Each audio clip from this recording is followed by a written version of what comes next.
Son las 8:32 de la mañana, ya estamos en el tiempo de tertulia, enseguida comienzan las opiniones después de toda la información que les venimos contando desde las 7 en punto de la mañana aquí en Buenos Días España. Ya saben que todos ustedes, nuestros oyentes, también están invitados naturalmente a comentar la actualidad, eso sí, será dentro de un ratito, a partir de las 9:30, todos aquellos que nos quieran llamar al 91 535 1614 o 533 90 21. Siempre empezamos por las damas y hoy no va a ser diferente. Rocío Monasterio, ¿qué tal? Muy buenos días. Buenos días a todos. Muchas gracias por estar con nosotros. Muchas gracias a vosotros por invitarme siempre. Te incorporas a la nueva temporada de esta tertulia, después de un verano que ha sido agradable. Ha sido fantástico porque ha sido en familia, todos muy juntos, y planes sencillos, subir los montes, montañas, hacer surf, montar en bicicleta, los 6 juntos muy pegados todo el día. ¿Qué más se puede querer? Y además en España.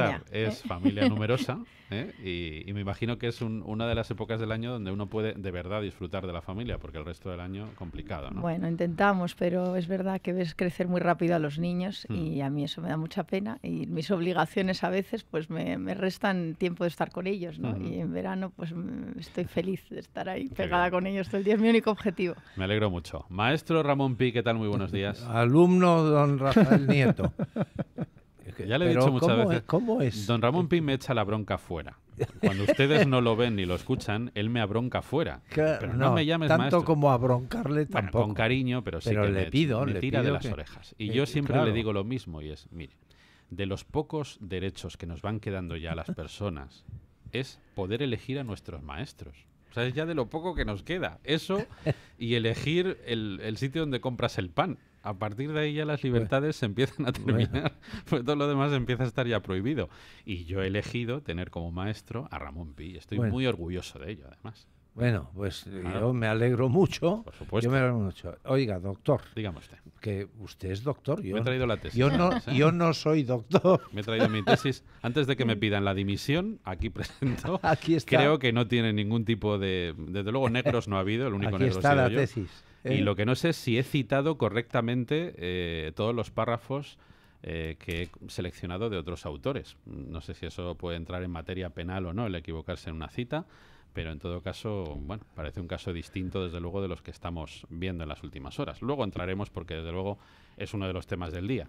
Yo no sé si tiene, luego lo hablaré también con don Ramón Pi, no sé si es un asunto que tenga objetivamente enjundia suficiente, pero lo cierto es que, bueno, ahí está en portada de todos los medios. Bueno. Profesor Poveda. Muy buenos días y muy buenos días España. Ya Muchas sabes que gracias. me encanta venir a este programa ¿Sí? a darle un toque de análisis y a veces de psicoanálisis, porque con la que está cayendo... Absolutamente. Yo es que estoy encantado siempre que viene mi querido amigo Jesús Poveda, porque siempre lo digo, hay terrenos donde el periodismo ya poco puede hacer. Y entonces es ahí donde la psiquiatría entra con toda su fuerza. La psicología profunda, ¿no? Para intentar explicar algunos fenómenos humanos. Y como decías antes, pues la verdad que ayer en el Congreso que se hablara tanto tiempo de la universidad, pues a mí me llenaba de satisfacción como profesor, ¿no? Dedicándose a tesis, a trabajos fin de máster y tal, ¿no? Sí, lástima que sea todo... Exactamente. El único problema es que en vez de en un sentido positivo y constructivo del ámbito de la universidad, la investigación española... Claro. Los pioneros y tal, ha sido por problemas, ¿no? Yo antes en la redacción hablaba con mis compañeros, que siempre tenemos pues pequeños debates para comentar la actualidad, que, joder, hasta ahora, nunca hemos hablado de tesis doctorales. O sea, la tesis doctoral es algo que uno escuchaba, parece que existía, pero en realidad nadie hablaba de ellas. Era un terreno, bueno, pues como muy centrado, lógicamente, en el ámbito universitario, pero que no pasaba, digamos, a los medios de comunicación. Ahora, claro, con estos casos, pues todo el mundo habla de las tesis doctorales. Claro que sí. Están en las portadas y los titulares de la prensa. Como de los máster. Como de los máster, claro. Efectivamente, aunque no es lo mismo. No es igual. Hay mucha materia de la que hablar. Lo último que hemos conocido, y me lo decía hace un momentito Rocío Monasterio, que siempre viene muy bien informada, efectivamente, es una noticia de esta misma mañana, ha dicho Pedro Sánchez que va a emprender acciones legales si no se rectifican las informaciones periodísticas que le acusan de plagio en su tesis doctoral. El presidente afirma que es, leo textualmente, rotundamente falso que su tesis sea un plagio, por lo que anuncia, ya digo, que va a emprender acciones legales en defensa de su honor y su dignidad, salvo que medie rectificación de la información publicada. Suponemos, de hecho la noticia, el teletipo de Europa Press, cita la información del diario ABC, que hoy publica en su portada, tenemos aquí la portada de ABC, con la imagen del presidente y de su trabajo. Pedro Tesis plagió su tesis doctoral. Este es el titular. Por tanto, ABC. Pedro Tesis.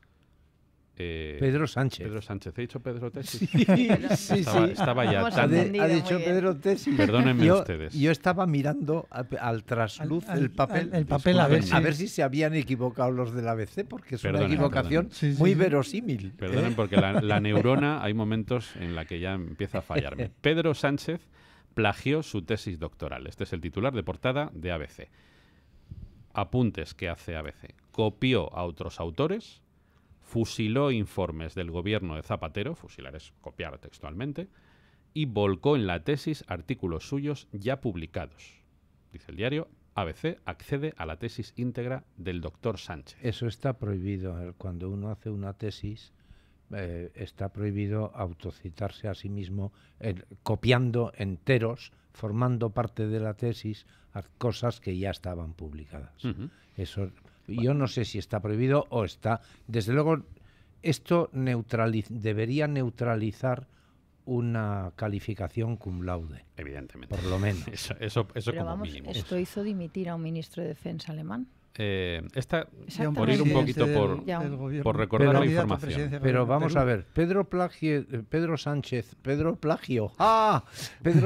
plagió su tesis doctoral, o el que escribió la tesis de Pedro Sánchez plagió la tesis doctoral de Pedro Sánchez. No lo sé. Es que, claro, había informaciones de ayer tarde según las cuales luego un señor que se llama Ocaña y que era jefe de gabinete Era asesor de Miguel Sebastián, parece. Eso es lo que he leído yo. Sí, jefe de gabinete o asesor de Miguel Sebastián cuando era ministro de Industria. Y decían que habías firmado como coautor. Efectivamente. Permítanme que dé toda la información y luego entramos en los comentarios. Es que es la pera. He leído lo que dice la portada de ABC. Voy ahora a repetir los dos primeros párrafos de la información que publica desde ayer OK Diario. Dice, leo textualmente, lo digo para que quede claro que esta información es de OK Diario. El presidente Pedro Sánchez no solo recurrió al jefe de gabinete del ministro Miguel Sebastián, dice jefe de gabinete de la información, Carlos Ocaña, para que le escribiera buena parte de la tesis doctoral que presentó en noviembre de 2012 en la Universidad Camilo José Cela con el título Innovaciones de la diplomacia económica española, análisis del sector público. En su trabajo académico, el presidente Sánchez también recurrió a los métodos más burdos de piratería, dice la información, fusiló párrafos enteros de informes del Ministerio de Industria, Turismo y Comercio con solo pequeños retoques, como sustituir o cambiar el orden de una o dos palabras para disimular su autoría. En tan solo 2 folios de su tesis, Sánchez incluyó un corta y pega de 7 párrafos de un informe titulado Metodología de la Secretaría de Turismo y Comercio para la selección de mercados prioritarios, elaborado por la Subdirección General de Análisis y Estrategia del Ministerio, que dirigía el socialista Miguel Sebastián. El informe había salido publicado en un boletín de la revista Información Comercial Española, editada por el mismo Ministerio en febrero de 2005. Bueno, esta es la información. Pero eso no está... Cuando se habla de corta y pega, se supone que es sin citar la procedencia. Claro, es que es lo que yo iba a comentar presentándolo ahora. Como suyo. Claro, eso es. Es decir, no es lo mismo una cita que un copieteo. Cuando uno está haciendo un trabajo de investigación, y permítanme que hable del mío, esto es un trabajo de 500 páginas. Obviamente, como ustedes comprenderán, aquí hay párrafos textuales, claro. Se citan, porque esa cita, que tú luego te llevas a la parte baja de la página para explicar de quién es la cita, la publicación, etcétera, ese párrafito a ti te sirve para avanzar, lógicamente, en la investigación. Es decir, necesitas apoyos. Pues si no, claro, sin esos apoyos es prácticamente imposible poder investigar. Pero una cosa es citar, utilizar una pequeña cita o grande de un autor para luego tú poder seguir investigando, y otra cosa es hacer un copieteo infame. Claro, es decir, ir cogiendo párrafos de unos y otros sin ton ni son y ponerlos. Hay un dicho en el mundo académico según el cual copiar de un autor es plagio. Copiar de 2 autores es intertextualidad. Y copiar de 3 autores es una tesis doctoral. Esa es una broma, una broma que universitaria, se dice, ¿no? claro, una broma universitaria, pero que como es graciosa, quiere decir que tiene fundamento en la realidad, Claro. porque si no, no sería graciosa. Efectivamente. Yo un poco por volver un poco al origen, o sea, una tesis doctoral es un trabajo original de investigación que hace un profesional para alcanzar el grado de doctor. Eso es una tesis doctoral. Y cuyo objetivo, perdone don Jesús, es aportar conocimiento. Es decir, se supone que cuando uno publica una tesis, nadie ha ido más allá en ese asunto en una investigación. Nadie antes que tú, quiero decir. A mí me ha hecho mucha ilusión volver a coincidir con Ramón Pi porque acudió a la tesis doctoral que yo defendí en el año 90 sobre la información a los pacientes oncológicos. Allí estuve. Ahí estuvo Ramón como una persona del público. Viendo cómo se deshacían en elogios en el tribunal. Sí, claro, no me extraña. Bueno, una tesis doctoral muy complicada porque era sobre todo el tema de la información a los pacientes con enfermedades terminales, ¿no? Cómo dar la información en beneficio del paciente, en beneficio de la familia, en beneficio de los médicos. Y sin mentir. Y sin mentir, ¿no? Y era una tesis cuya aportación... súper interesante, por cierto. Cuya aportación al mundo de la ciencia fue 2 palabras que era verdad soportable. O sea, no podemos engañar al paciente, pero no podemos desesperar al paciente. Entonces, pues yo haber obtenido un poco esa síntesis, pues me costó 4 años de investigación con una beca de la Fundación Española contra el Cáncer, trabajo en La Paz y en el Gregorio Marañón y tal. Y bueno, y es así de simple y así de complicado, ¿no? ¿Qué es lo que pasa cuando de pronto uno cita o pone textos diciendo que son suyos y no son suyos? Pues que evidentemente estás ahí plagiando, ¿no? Claro. ¿O qué pasa cuando usas una metodología que la has sacado de otro trabajo de investigación? Y no dices que la has sacado. Claro. Es decir, las tesis son honestas o no son honestas.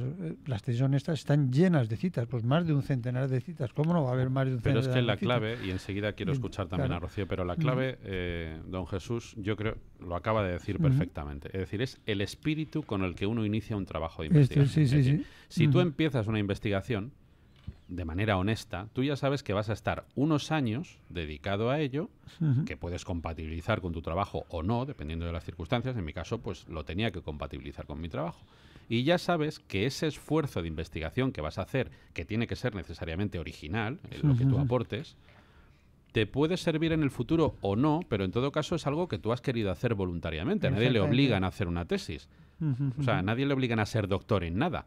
Tú eres doctor o no porque te da la gana, porque pretendes dedicar un esfuerzo y un sacrificio a la obtención de un título, que además va a aportar conocimientos sobre la materia. Sí, va a aportar conocimientos, pero es que este es un título habilitante, cosa que no ocurre, por ejemplo, con un máster.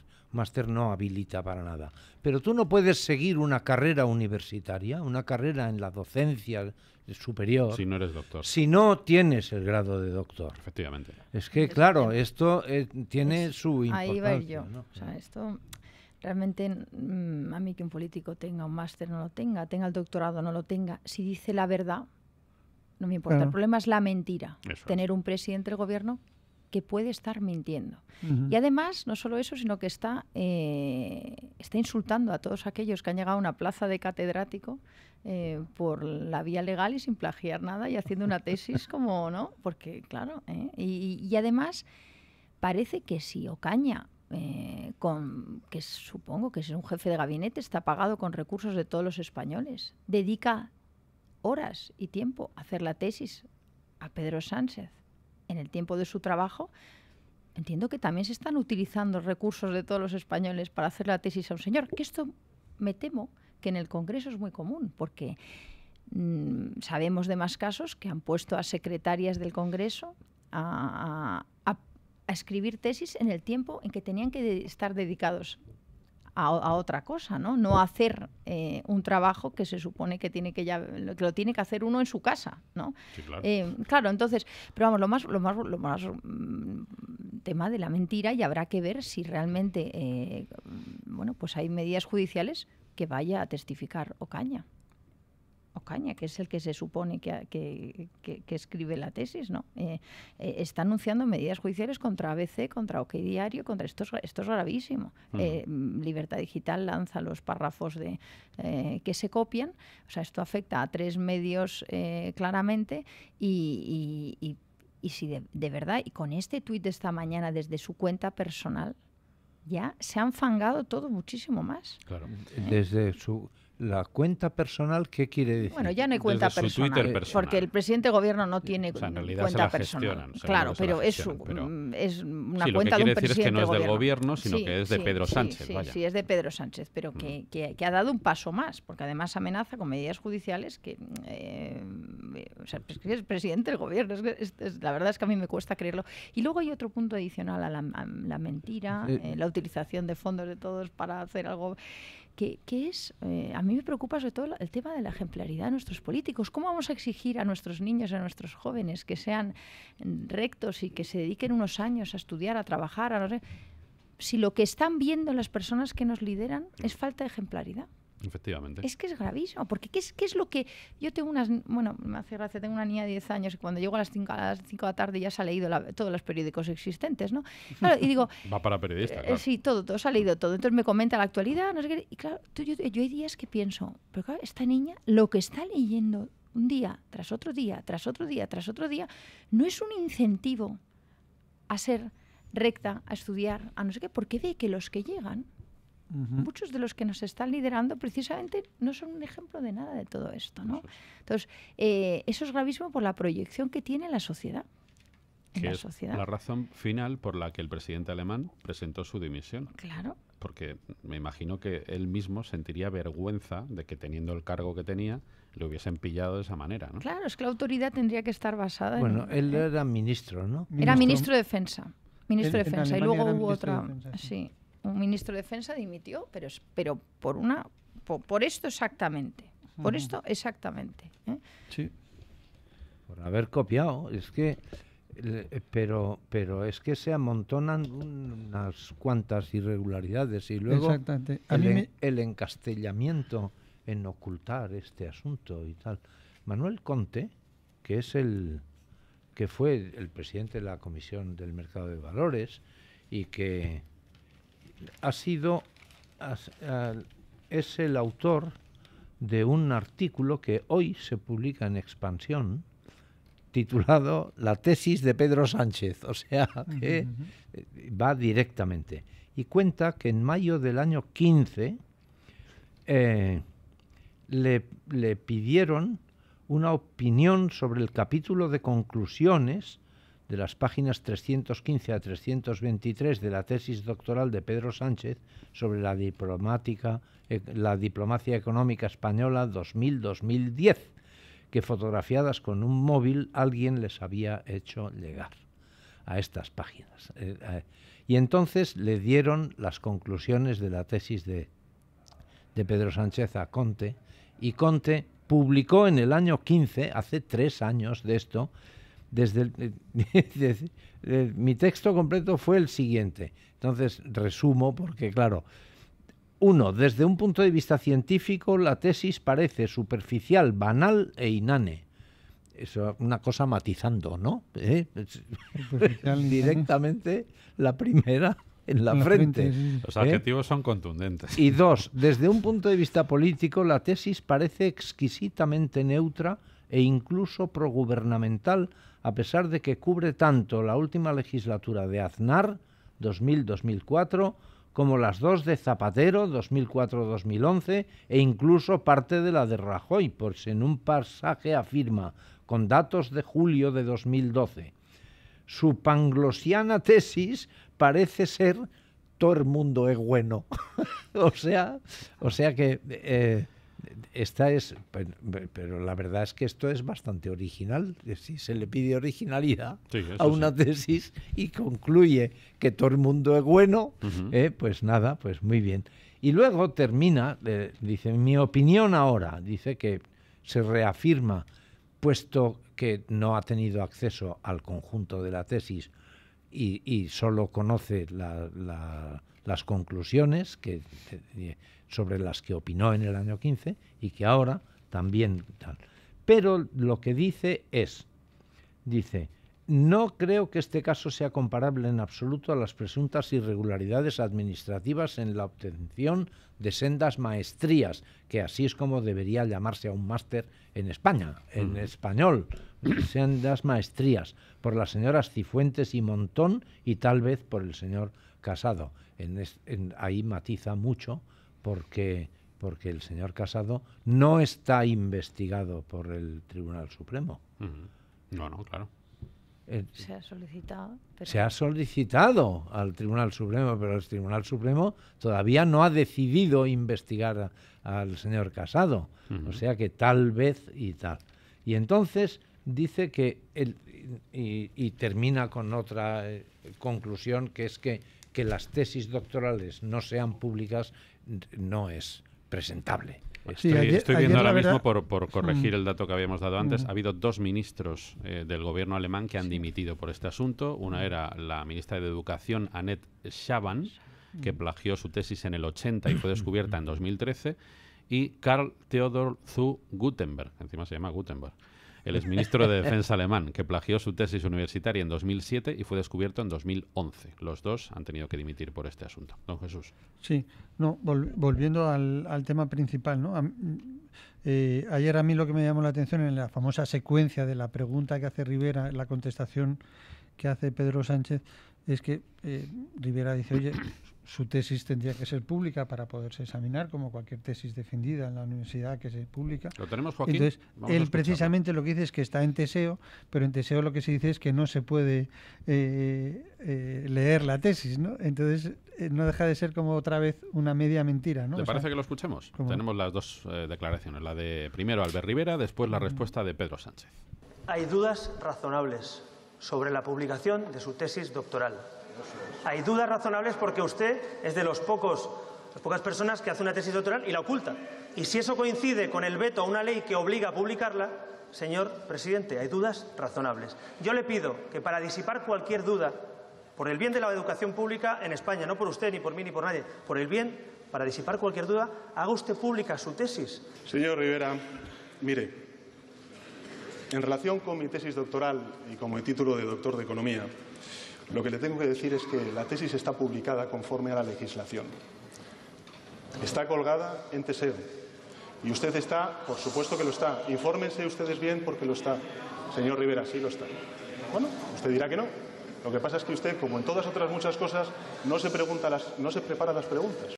Bueno, no se prepara las preguntas, pero a ver, yo pregunto. Él no se ha preparado esta respuesta. Lo curioso de Teseo es un índice de tesis publicadas en España que normalmente va con la tesis adjunta, pero lo curioso de la tesis de nuestro presidente es que la tesis no va adjunta. Entonces tú entras en el programa de Teseo para ver la tesis y no la puedes ver.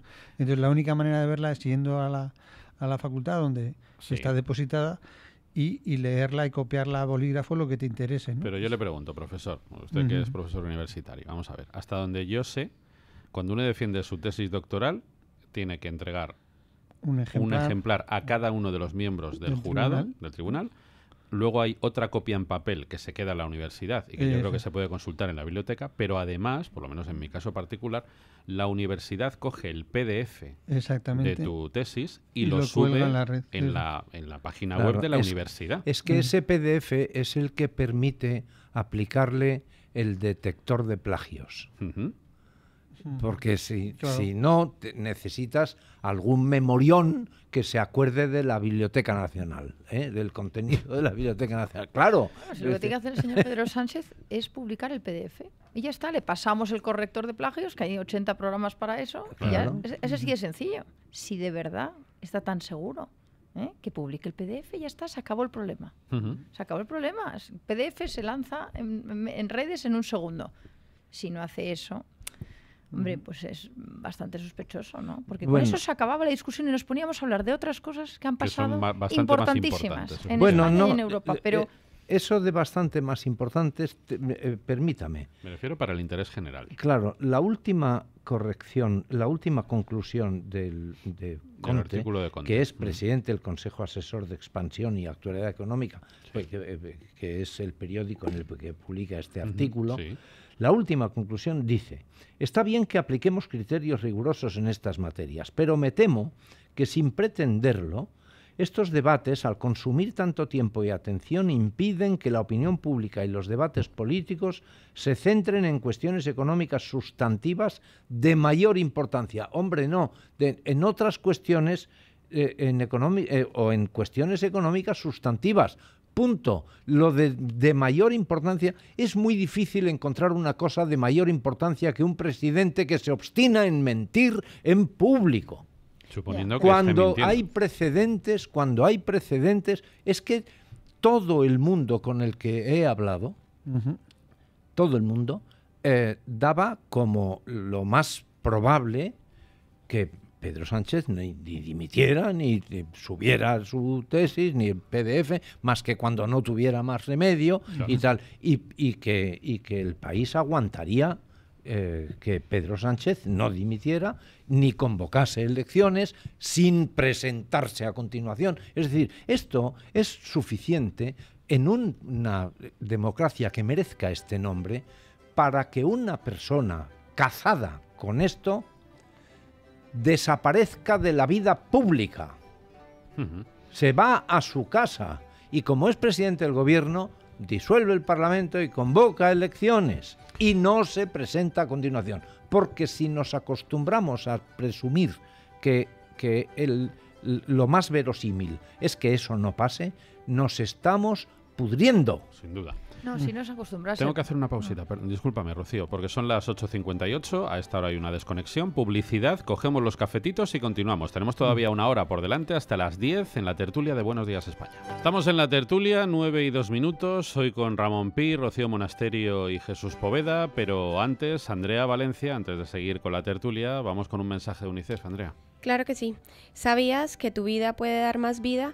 Quizás nunca has pensado que puedas ayudar a los demás incluso cuando ya no estés.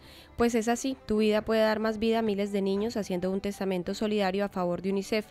Hacer testamento es muy sencillo y facilita mucho las cosas a tus seres queridos, pero si además incluyes en él a UNICEF, estarás cambiando el futuro de muchos niños y niñas.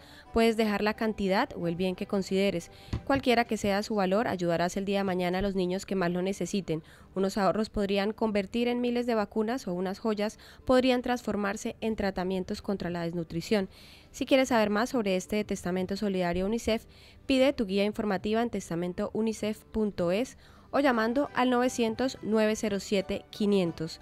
Recuerda, 900-907-500. Testamento solidario UNICEF, vidas que dan vida.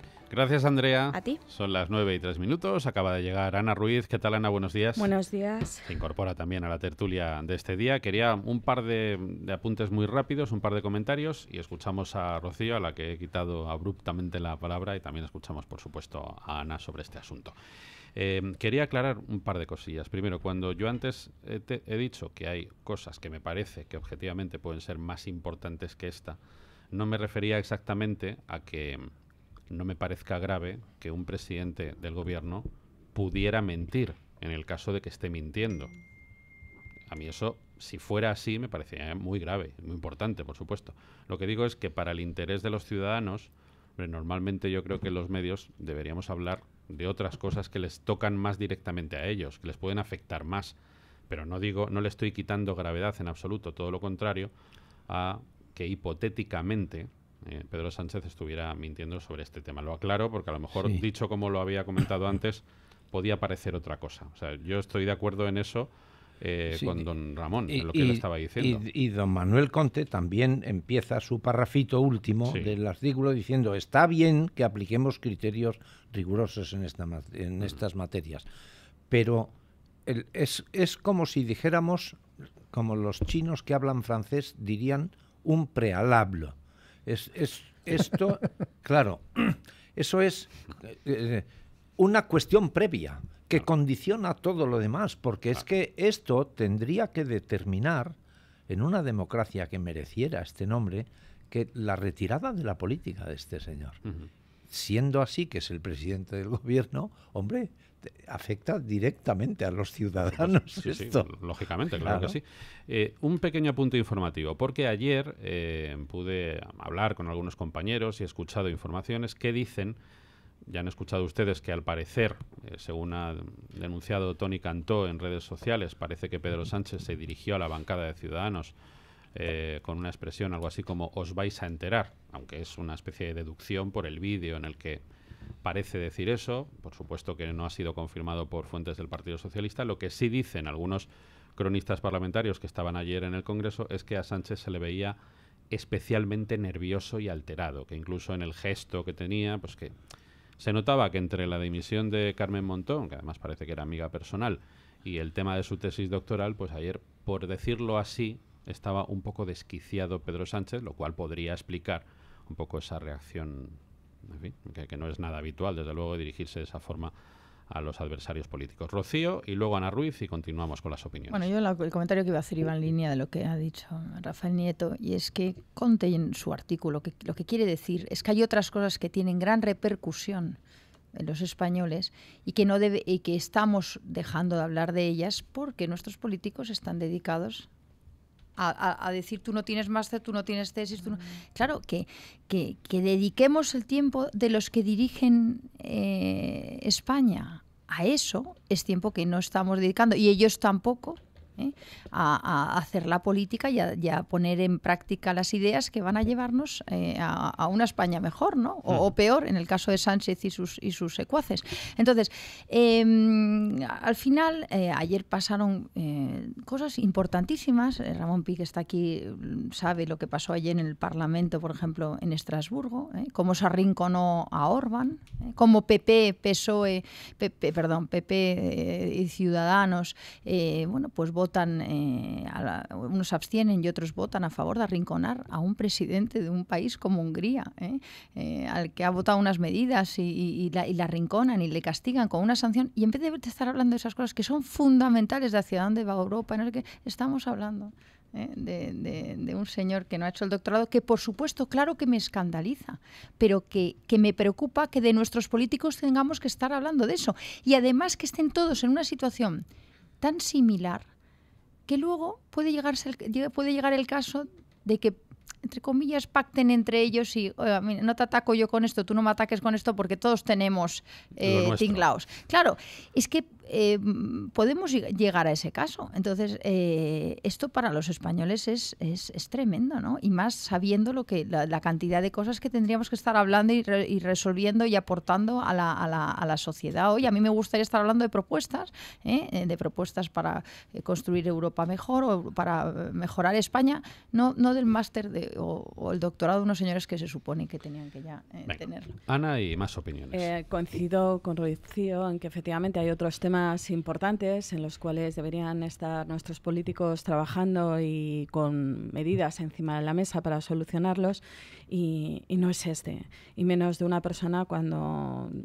Primero, he leído la información de ABC, en lo cual tampoco data ni da excesiva ni información al respecto, y como tampoco he podido leer esa tesis, no puedo decirlo. Pero sí que puedo afirmar es que Pedro Sánchez no era diputado en ese momento. Con lo cual, era una persona normal, no tenía ningún cargo que sí tenía el señor Casado cuando realizó esa licenciatura, y sí tenía Cristina Cifuentes cuando realizó ese máster. Con lo cual, eso sí que es relevante. Respecto a la información que se da, que indicó el señor Toni Cantó en ese tuit, indicando esas palabras, pues parece ser que solo lo ha oído él, porque ni Margarita Robles, que estaba al lado, ni ninguno de los diputados cercanos ni periodistas aseguran que dijo esas palabras. Efectivamente, claro que sí estaba nervioso y estaba contrariado, y es porque esa pregunta parlamentaria la cambió a última hora. O sea, las preguntas parlamentarias, cuando vemos en televisión que parece que hay cierta espontaneidad, pues no lo es. Las preguntas parlamentarias se dan por adelantado. Yo iba a preguntar sobre Cataluña, creo, y a última hora claro, lo cambió. Y la presidenta del Congreso aceptó cuando no debería de haber dado paso, y por eso hay un reglamento dentro de la Cámara. Entonces, de ahí el enfado de haber... y que estaba de alguna manera, no se creía esa situación. Es un poco, pues... algún periodista ha utilizado la palabra de que Ciudadanos está actuando y actuó de muleta para el Partido Popular, porque evidente que Pablo Casado no iba a realizar esa pregunta cuando él tiene su propio trabajo en el Tribunal Supremo. Entonces, pues efectivamente estaba todo el grupo parlamentario, no solo Pedro Sánchez, estaban bastante enfadados, pero un enfado también con Ana Pastor por haber dado iniciativa a esa pregunta y que se hubiese desarrollado. Más opiniones o pasamos a otro asunto. ¿Les queda algo por comentar sobre el que tema de la tesis? Es verdad, no se parece. El caso de la tesis de Pedro Sánchez no se parece al caso de los másteres de Cristina Cifuentes o de Pablo Casado. Son asuntos distintos y compararlos es una forma como otra cualquiera de perder el tiempo, porque son asuntos distintos. Pero el hecho de ser parlamentario o no serlo cuando te pescan en una cosa de estas distintas, a mí eso sí que me parece completamente irrelevante. A no ser que el señor alemán que dimitió en 2018... El ministro Gutenberg. No. Este tuvo hizo un plagio... El que hemos citado antes. Hace pocos años. Hubo otro que cometió el plagio en el año 80... Sí, la ministra de Educación. Sí. En el año 80 sí, y lo descubrieron en 2015 o 2016. Sí. Es decir, que por no ser, no era nada, ni ministra ni nada. ¿De qué dimitió? De ministra, hombre, claro. Tú el camino que has seguido, o sea que has el hecho de habilitado ser... por algo que a lo mejor no era cierto. Que es lo que has nombrado tú antes. Tú, en base a ese doctorado, es habilitante para pasar al siguiente puesto. Entonces, a lo mejor ha accedido a un puesto en el Parlamento, señor Sánchez, adjuntando un doctorado que resulta que ha plagiado. Ese es el tema. No lo era. Claro. No lo era. Entonces... pero tú has llegado donde has llegado... Tu cualificación personal. Evidente que plagiar las ideas de otro me parece lo más grave, y no citar que incluso robar tus cremas, porque al fin y al cabo, pero robar las ideas de otra persona me parece extremadamente grave. Y es algo que todavía en este país parece que cuesta, ¿no? Estamos en la cultura del copia-pega, ¿no? Sí. Y que no se dé valor. Y ahí está. Pero a mí me parece terriblemente grave el hecho, y sobre todo de haber tenido una presidenta de la Comunidad de Madrid responsable, en última instancia, de la educación madrileña, y que se haya montado un chiringuito como se ha montado en una universidad pública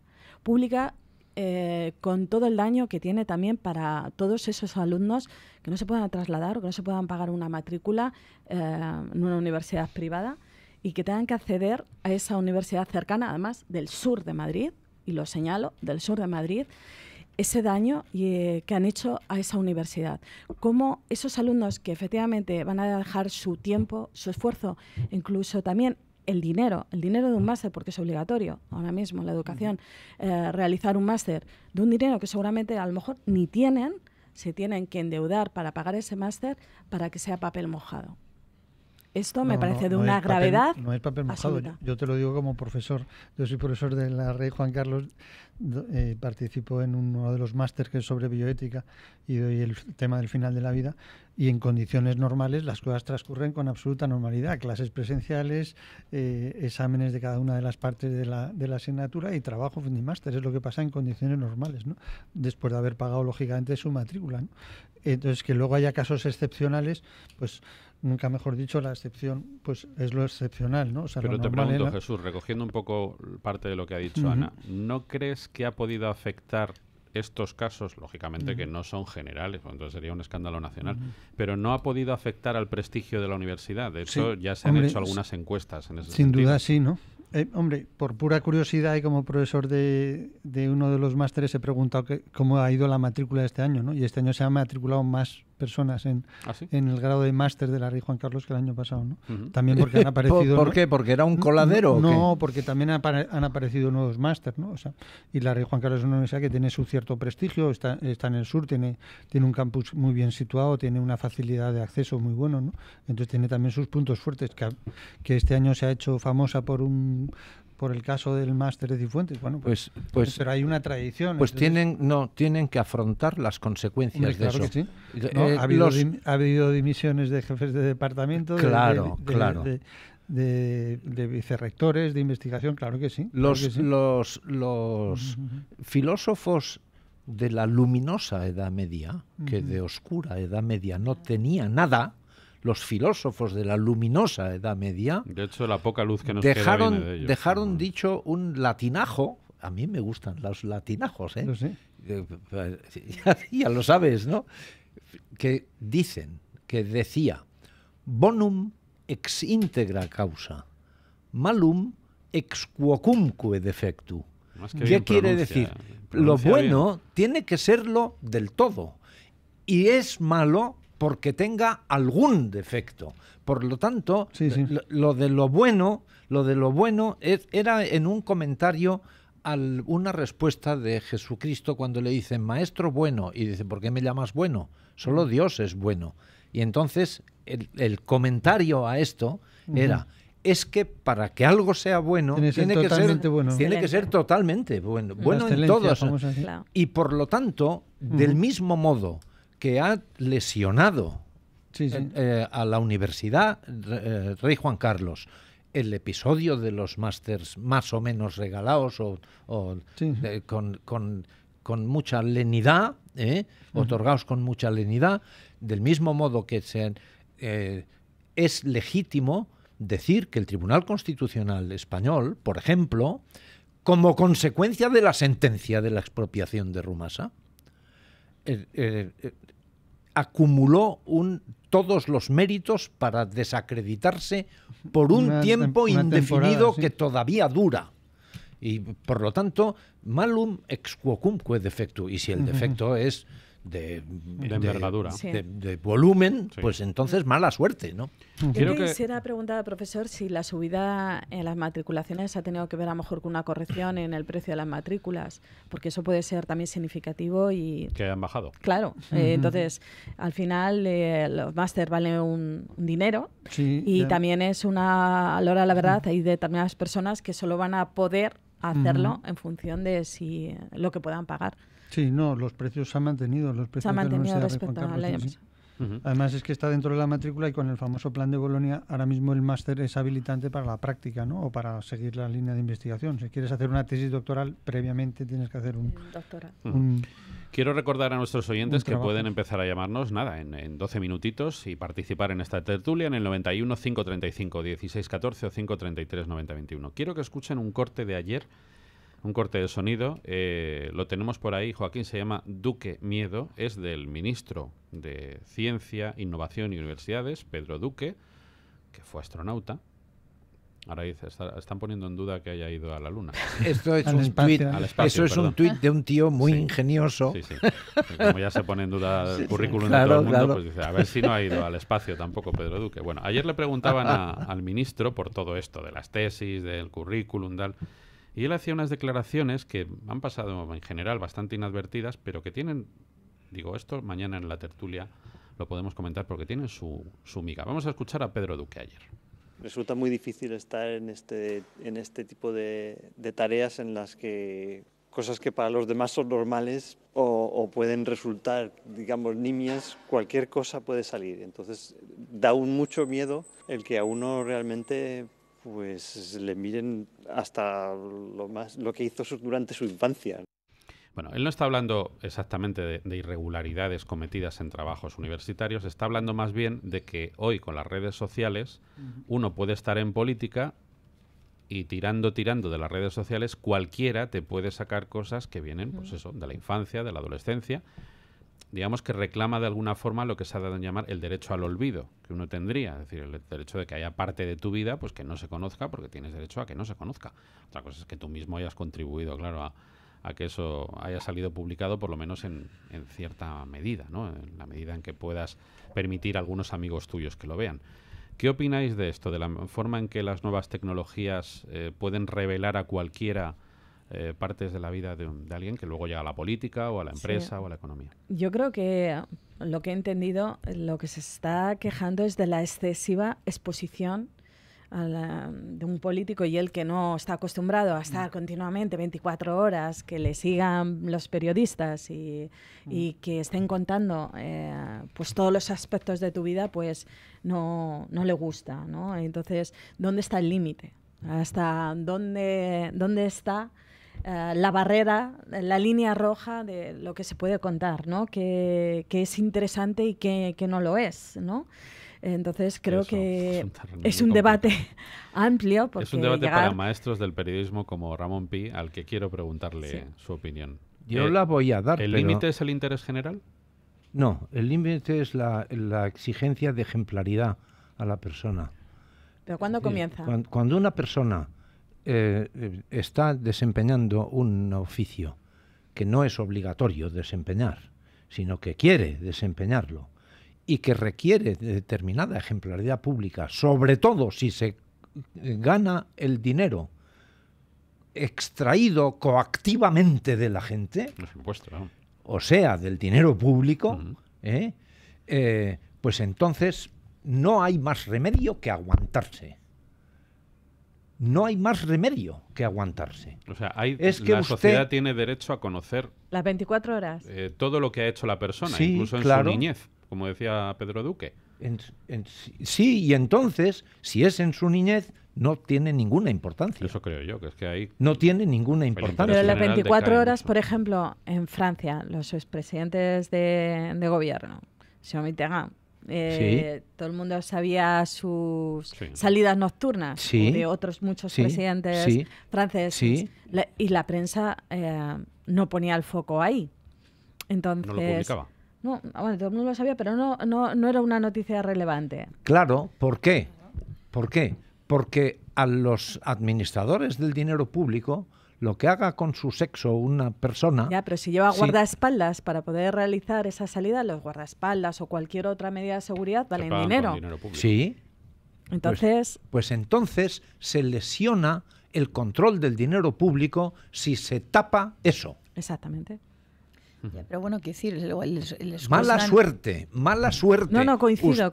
Claro, totalmente. Mala suerte. Ahora, hay cosas a las que tiene uno derecho que no se publiquen. Como por ejemplo, hubo una vez alguien que le puso cámaras a un periodista, que está en la memoria de todos, cámaras a un periodista, porque se iba con una señora a pasarlo bien un rato. No, bien para él. Sí, claro. Sí.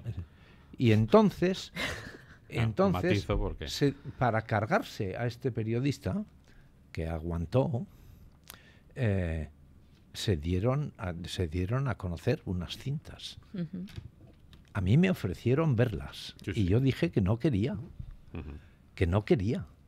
porque si a mí me hubiera puesto en mi dormitorio conyugal una cámara y luego pretendiera que eso se fuera del conocimiento público, una persona que no supiera cuál era la diferencia podría confundirlo con un vídeo porno. Claro. Cuando lo que yo estaba haciendo con mi mujer en la alcoba era una cosa no solo lícita, sino santa. Para los que creemos en Dios, santa. Sí, claro. Y claro, es decir, hay cosas que esta obsesión por la transparencia, y este es un defecto grave de Internet, que es a lo que creo que apunta Duque con su comentario, hay cosas que requieren un velo de discreción y de intimidad. ¿Y no le parece que esto es una materia terriblemente subjetiva? Porque, por ejemplo, cuando se habla, estoy poniendo ejemplos de la política europea, algunas veces ha salido la condición sexual, en este caso la condición homosexual, de algunos políticos. ¿Eso es interés general? ¿Eso afecta a su cargo público? No tiene por qué. A mí particularmente no no me tiene interesa por qué. nada. Vamos pero a se ver. publica, ¿eh? Carlos se publica I, como noticia. Carlos I fue un gran rey de España y dejó este país medio sembrado de hijos bastardos. No pasa nada. Al Estado no le ha importado nunca, salvo de Zapatero para adelante, si la gente que se casa se quiere o no. Al Estado no le interesa si se quieren o no se quieren los que se casan. Al Estado lo que le interesa es que el compromiso de los que crean nuevos ciudadanos sea un compromiso estable. ¿Por qué? Hay que criarlos. Y porque los cachorros humanos no son como los cachorros de jirafa que según caen de su madre ya se saben andar. No, un cachorro humano tarda 1 año en destetarse, o unos meses en destetarse, y 1 año en poderse mover por su cuenta, y 2 años en poder expresarse. Hombre, por lo tanto, al Estado le importa mucho que la conjunción de los que han hecho posible la aparición del nuevo cachorro ciudadano, destinado a ser un futuro contribuyente, sea una unión estable. Bueno, pues lo que han hecho las leyes en España es proteger que se quieran mucho, pero desproteger la unión estable. Bueno, pues muy bien, si les gusta, pues No, nada. no, Pero sí, yo sí. creo que bucear en las preferencias sexuales de nadie Yo no le veo el debería ser una cosa enteramente ajena al interés público, también para bien. Claro, Es decir, organizar y destinar dinero público para cantar las excelencias de la homosexualidad me parece un despilfarro intolerable. Es que o sea, el periodismo tiene una línea. Hombre, claro. Pero yo el creo periodismo, que... disculpa, el periodismo tiene una línea que lo separa del cotilleo Claro. o del chismorreo, y esa línea yo creo que antes era muy clara y muy bien definida, pero me da la sensación de que hay momentos donde claro, se confunde, es decir, Ah. dónde termina el periodismo, es decir, el interés general, y dónde empieza el simple chismorreo Pero ahí- que ahí- da ahí permiso va a yo. muchos comunicadores para hacer programas de televisión y para, en fin. Claro, ahora todo el mundo se escandaliza porque Internet pone en el foco público un montón de datos y de información sin cierto filtro. Pero es que, claro, es que venimos de unos periodistas que no tenían ética, y que además, depende de quién les pagara, daban una información u otra. Entonces, en el momento en que nuestros periodistas su código ético lo han perdido, que la información que dan depende de quién les paga la tertulia o quién les paga el periódico de turno, pues el valor que tenía el periodista como filtro de qué cosas eran a la sociedad de interés general y qué cosas no, y qué cosas eran éticamente enseñables y qué cosas no, y eso era un acuerdo de alguna manera de la profesión, y daba igual en qué parte del abanico ideológico estabas. En el momento que eso se ha perdido, pues efectivamente acabamos en Internet en que cualquiera puede lanzar a la red cualquier tema sin ningún tipo de filtro, sin ningún tipo de ética, sin ningún tipo de respeto a la vida privada de los demás. Yo sí creo que determinados puestos que suponen un privilegio, porque es un servicio a tu país y además es un privilegio la posición que tienes y lo que vas a cobrar del dinero de todos los contribuyentes, tienen que exigir una dosis extra de ejemplaridad. O sea, no solo tienes que exigir a un político lo normal de a quien vemos por la calle todos los días, no, mucho más. Y es más, tiene que estar él dispuesto a enseñar su vida pública y su vida privada. Porque la autoridad se debería basar en la ejemplaridad. Sí, pero, pero la vida privada a mí me da igual. La vida privada... Da igual, pero tú tienes que estar dispuesto, o sea, tú tienes que saber que la puedes enseñar. Rocío, hay aspectos de la intimidad, que deberían ser inviolables. No le tienen que interesar a nadie, estoy de acuerdo, pero lo que digo es que tenían que estar en una posición nuestros políticos, no que le tengan que interesar. La gente tendría que respetar la vida privada de todos los políticos. Pero lo que digo es que nuestros políticos tendrían que estar en una posición que no tuvieran que estar tapando. Que no tengan miedo a que se sepa. De continuamente. No, estoy de acuerdo, porque es que yo creo que a nosotros nos ponen una cámara 24 horas al día y seguramente... pero en el mundo que tampoco estamos tenemos que estar dispuestos ejemplares a eso. Y que no, habrá tenemos que estar dispuestos que no. a eso. Tenemos no, que estar dispuestos a tener un gran hermano 24 horas al día. Que no es ideal, no. Que a mí no me gusta, pero que un político hoy tiene que estar dispuesto a eso. Rocío, sí, porque por desgracia estamos sometidos a eso. Necesitamos una transparencia en la gestión de esos políticos y en las tareas que realizan. Perdona, Rocío. Yo estoy de acuerdo contigo enteramente siempre que distingamos entre vida privada y vida íntima. Bueno, vale, me gusta el matiz. Es que, claro, la vida privada, los negocios particulares que un señor hace con su cuñado, claro que me importan a mí. Ahí estoy. Es que esta es la vida privada. No, mire usted, señor, usted no tiene vida privada, pero sí tiene vida íntima. Claro. Esto es otra cosa. Exacto. Yo me refiero a la vida privada. Yo me refiero a lo que has hecho en tu vida profesional. Pero no a la vida íntima. No, a la vida íntima Bien, no. pues nada. Pero sí me refiero a muchos aspectos que rodean a un político y que son susceptibles Luego, a mí me parece tan importante de esto que estamos hablando que, por ejemplo, médicamente, como profesional de la medicina que yo soy, pues lógicamente tienes que tener una relación de intimidad con los pacientes que no puede ser perturbada ni por la madre en determinados momentos porque la madre tiene 60 años y el paciente que tú supervisas tiene ya 30 años, ni por otros intereses. Entonces, si no respetamos la intimidad, estamos faltando a algo que es esencial a la vida de las personas. Este es el secreto profesional que tienen que respetar hasta los jueces. Es que, claro, es de las garantías. Que si no, se cae todo. La intimidad sí, pero la vida privada... Tengo que hacer una pequeña pausa, son las 9:31 minutos. Profesor Poveda, yo quiero una copia de su tesis doctoral. Encantado, además. La tesis doctoral mía está en Teseo, se puede colgar.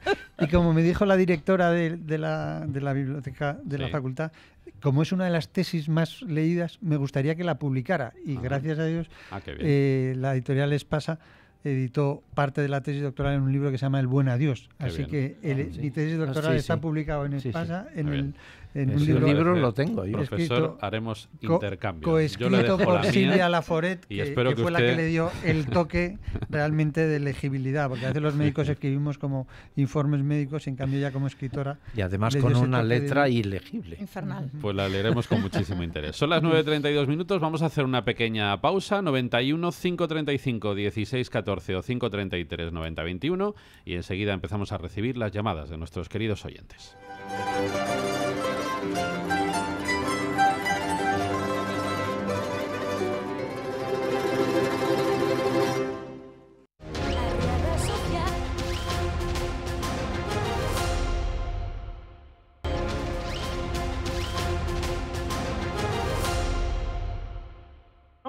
Y es un hombre como bueno, yo puedo presumir de mis hijos, hay 2 ciudadanos en el mundo por ahí que bueno, pueden ir con la cara antísima. Es que no les pone ninguna pega, porque el otro hijo mío hizo un máster en Estados Unidos y resulta que allí te examinan todo lo que has hecho en la vida. Que, por cierto, el que había entonces, que era un ministro de Asuntos Exteriores, que en este momento no me acuerdo de su nombre, de hace 20 años, pues uno de los chavales no le admitían que era hijo de Cataluña. Tenemos que dejarlo aquí porque hay más gente esperando una respuesta. Sí, no, es que vamos a ver, yo no me refiero a hacer juicios morales sobre la persona. Me refiero a la exigibilidad de aparecer esto publicado en los medios de comunicación de masas. Ha quedado claro. Claro, pero claro que en un juicio, para hacer un juicio moral de una persona, claro que intervienen aspectos de su vida íntima, claro que sí, pero en la vida pública no estamos para hacer juicios de morales más que de moral pública, porque claro, llevar hasta el extremo esta investigación de la gente conduciría, en buena lógica, a hacer un código penal que fuera indistinguible de un código moral. Pero eso no puede ser. No todos los pecados son delito, ni tienen por qué serlo. Y depende de la subjetividad. Hombre, claro.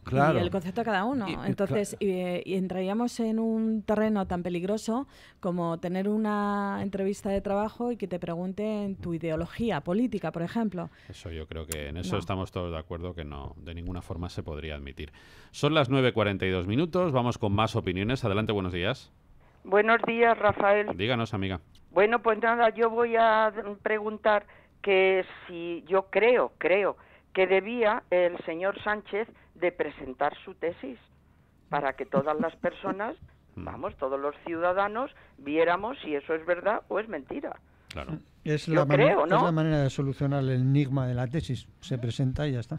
Claro, es que si usted tiene una cosa... Se publica el PDF, que es lo que falta. Claro, es que mire usted, yo, la señora que ha hablado la primera, mi hijo también ha estudiado cuando era Ramón Carrande.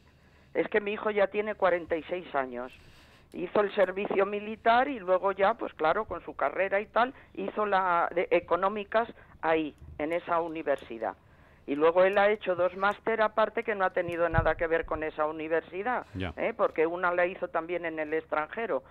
En fin, que quiero decir que este señor Sánchez, que se opone y quiere ahora mismo denunciar a todos los medios que ha dicho eso, pues no estoy de acuerdo. Él si lo tiene que presentar. Y nada más. Muy bien. Y quería una pregunta, por favor. Yo no sé si he conocido, ¿está una señora de Vox? Aquí hay una señora de Vox. ¿La señora Monasterio? Sí. Aquí es que la he conocido por la voz. Está bien, tener una voz característica. Es que tiene una voz muy bonita y además es muy guapa. Sí, porque la veo en televisión.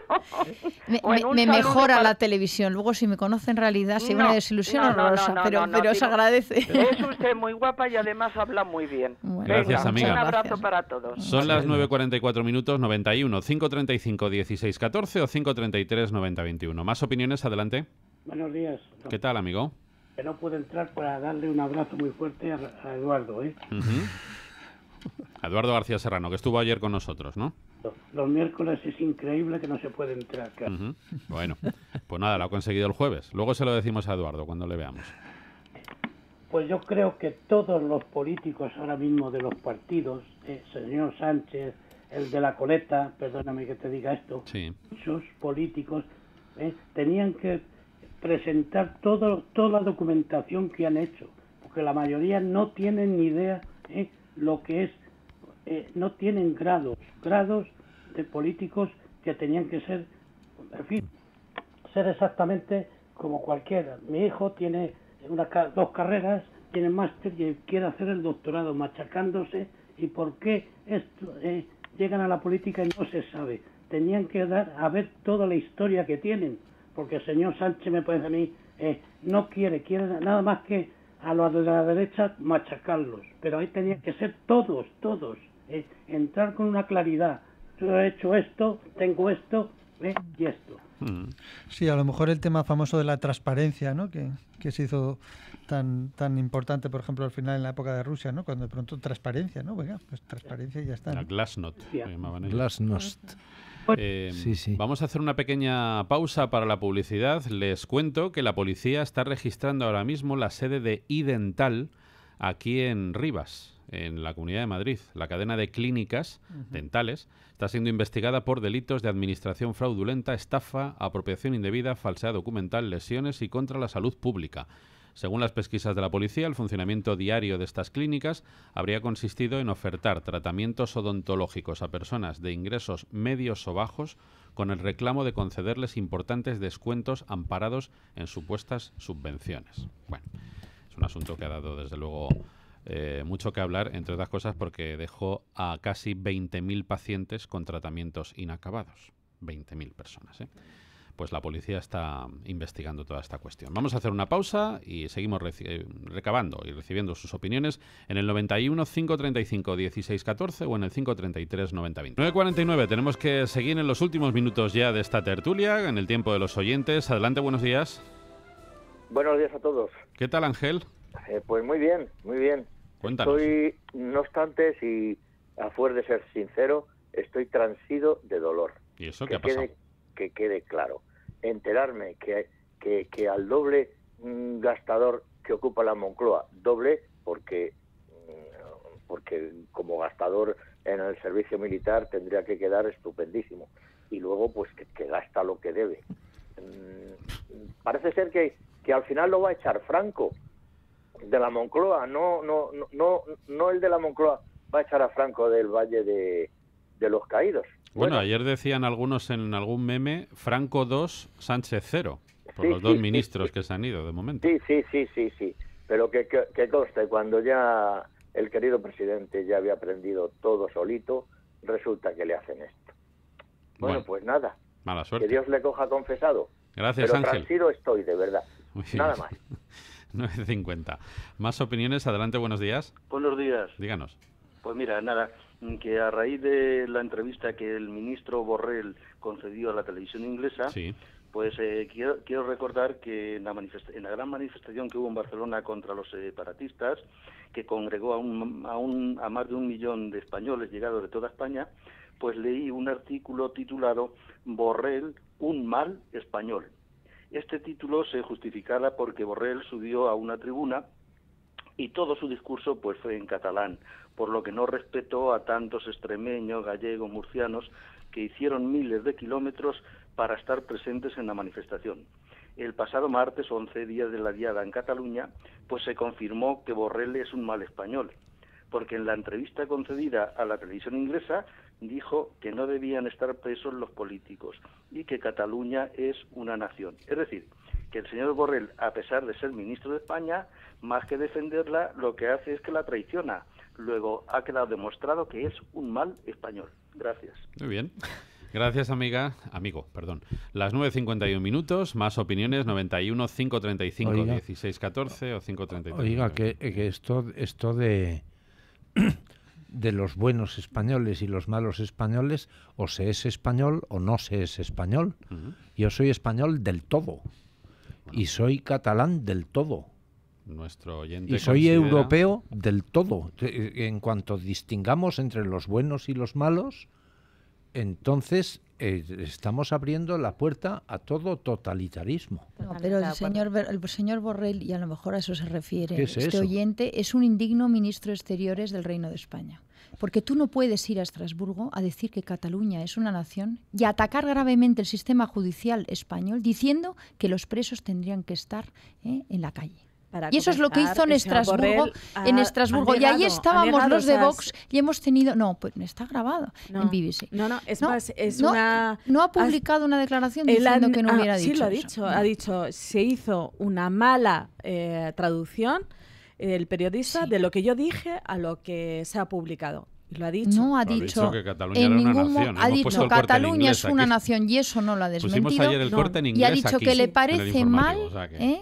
que los golpistas estén en prisión preventiva. Y nosotros estábamos, un grupo de Vox, en Estrasburgo y hemos tenido que hacer un trabajo brutal para intentar de alguna manera hacer el trabajo de explicar lo que está pasando en Cataluña a muchísimos políticos de otros países que están de alguna manera solo siendo alimentados por la comunicación de los golpistas y que aparecen en los parlamentos con el lacito amarillo, porque nosotros estábamos el día de la diada ahí en el Parlamento viendo. El señor Borrell también. No, pues claro, pero flaco favor le hace a España el señor Borrell si sus declaraciones dan lugar a un mínimo de duda en este tema. Ni Cataluña es una nación, ni los golpistas tienen que estar en la calle. Si alguien si me puedes explicar el concepto nación, te lo agradecería mucho. Pero eso ya otro día. Nación es España. Yo no soy sospechoso de hacerle la pelota a los del PP,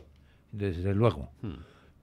Pero Esteban González Pons en el debate de ayer de Estrasburgo no tuvo ni que contestar a Solé, que es uno de Esquerra Republicana, que pidió que los presos políticos, tal, no sé qué, está en el grupo de los verdes del Parlamento Europeo, y entonces volvió con la matraca del asunto. Y entonces Esteban González Pons, en nombre del Partido Popular Europeo, porque es el vicepresidente primero del Grupo Popular Europeo, lo que dijo fue, consumió un turno para pedir que se acelerase en lo posible el buen funcionamiento de la euroorden, porque se estaba demostrando que una decisión, una euroorden emitida por el Tribunal Supremo de España había sido neutralizada por un tribunalito regional de otro país, y que esto no podía ser, porque al final se estaba protegiendo a los delincuentes y se estaba castigando a la gente honrada. Claro, y a los cumplidores de la ley. Y entonces, no tenemos más tiempo, entonces, son las 9:55. Quiero que escuchemos el corte para que no haya ninguna duda. Este era Borrell en la televisión británica. So let me ask you just a very basic question. Do you regard Catalonia as a region or a nation? A nation. A nation. Quite clear. Bueno, no sabemos mucho inglés, pero hasta ahí llegamos. Creo que tenemos tiempo para una opinión más. Y nos vamos. Sí, adelante, buenos días. Hola, muy buenos días. Díganos.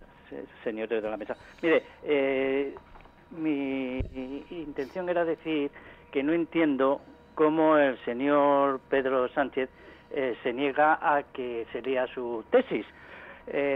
Todo el que ha hecho un doctorado y ha publicado la tesis del doctorado, lo que le gusta es que se lea, que para eso lo ha hecho. Confirmo. Mi hija ha hecho la tesis doctoral y la han publicado la tesis. El título de la tesis es Apatía y depresión en pacientes con daño cerebral adquirido el lóbulo frontal. Preciosa tesis. Es que se lo lean. Claro. No tenerlo ahí escondido. Y la facultad lo tiene ahí para que si alguien quiere leer algo de esa tesis... Naturalmente. Comprobar. Eso es lo normal. Pues hasta aquí hemos llegado. No tenemos tiempo para más. Gracias, Rocío Monasterio. Muchas gracias. Mucho ánimo en esa labor en el Supremo. Seguiremos contra los que quieren acabar con la unidad de España. Exacto. Gracias, profesor Poveda. Una transparencia y buenos doctores. Gracias, maestro. Un abrazo muy grande. De nada, doctor. Muchas gracias por estar con nosotros. Gracias, Ana Ruiz. Nada, por igualmente. Muchas gracias, y que todos nos lleguen los conceptos políticos, que también hay que... Claro que sí. Profundizar en ellos. 9:57, noticias y continuamos. 2 horas todavía por delante. Buenos días, España. Son las 10 de la mañana, las 9 en Canarias. Muy buenos días. El presidente del Gobierno, Pedro Sánchez, asegura que es rotundamente falso que su tesis doctoral sea un plagio, tal y como publican algunos medios de comunicación esta mañana en un comunicado de la Oficina de Presidencia. Sánchez asegura y anuncia que, salvo que medie rectificación por parte de los medios que han publicado dichas informaciones, va a emprender acciones legales en defensa de su honor y de su dignidad. El portavoz del PSOE en el Senado, Ander Gil, ha defendido en televisión española la inocencia del presidente. Las fake news, las noticias falsas, han llegado a España y lamentablemente han llegado a una portada de un diario de nuestro país. Es un ataque inadmisible, que hace muy bien el presidente del Gobierno en no aparecer impasible ante el mismo, exigir una rectificación de una noticia que, insisto, es falsa, y si no es así, pues reservarse esa posibilidad de acudir a los tribunales en defensa de su honor, por supuesto.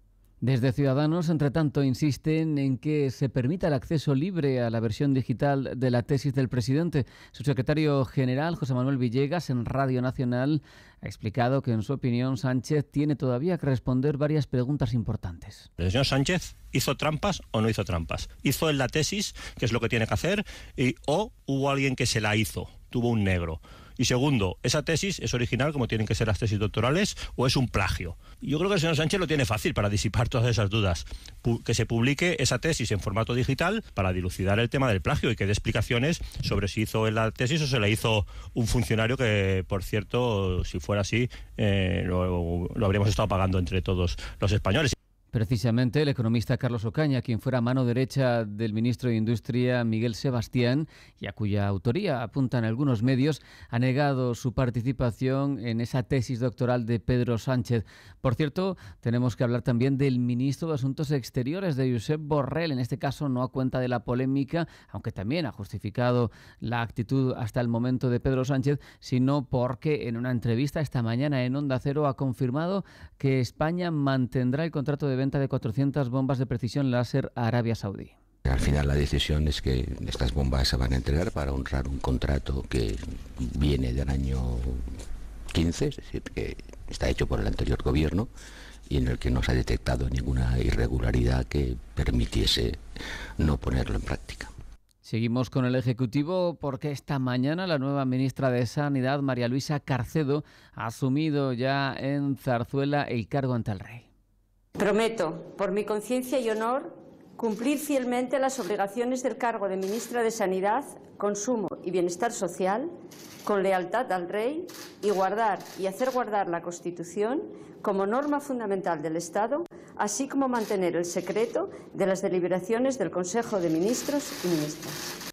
Y también en el Congreso es noticia en esta mañana, se debaten, entre otras cuestiones, el decreto ley del Gobierno para exhumar los restos de Franco, que salvo imprevistos va a salir adelante al contar con el respaldo mayoritario de la Cámara, ya que todos los grupos han comprometido su voto a favor, salvo Partido Popular y Ciudadanos, que se van a abstener. La información de los mercados en tiempo real. Avances generalizados en la mayor parte de plazas europeas, salvo en Londres, que está plano con una leve caída a esta hora. El IBEX sube, lo hace un 0,54%, está en 9.356 puntos. Hemos visto los precios en Alemania en el 2%, la misma cifra que tenían anteriormente, y la mirada va a estar en las reuniones de bancos centrales, entre ellos las del Reino Unido y la del Banco Central Europeo. No se prevén movimientos de tipos, pero estos encuentros siempre son relevantes. También desde Estados Unidos, datos de IPC del mes de agosto y solicitudes de ayuda al desempleo semanales. En el tiempo real, como decíamos, avances del 0,54% para el IBEX, hasta 9.357 puntos, caída del 0,13% para el FTSE, que se va hasta los 7.303, y subidas para el CAC del 0,35%, está en 5.350 puntos, para el DAX alemán, que se coloca en 12.080, arriba un 0,40%, y para el Eurostock, que repunta un 0,41%, está en 3.340 puntos. En las divisas, un euro se cambia por 1,16 dólares y por 129,43 yenes. En las materias primas, recortes, caídas para el Brent del 0,34% hasta 79,47 dólares. También desciende el barril de West Texas, lo hace un 0,78%, está en 69,80 dólares. Hasta aquí las noticias. Si quiere estar al tanto de la última hora, de la mejor información económica y bursátil, siga con nosotros y también de forma permanente en intereconomía.com.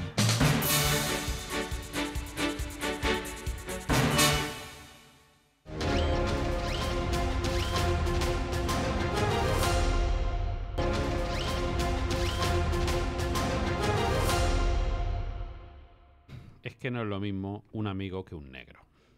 A ver, un amiguete, dices, tienes un amigo y dices, oye, ¿me puedes echar una mano con esto? Que es que tengo tendinitis y entonces no puedo ahora mismo tal, ¿no te importa? Y entonces tu amigo pues dice, bueno, venga, te echa una mano, pero no. Un negro, lo que se entiende como un negro, es un tío que te hace el trabajo.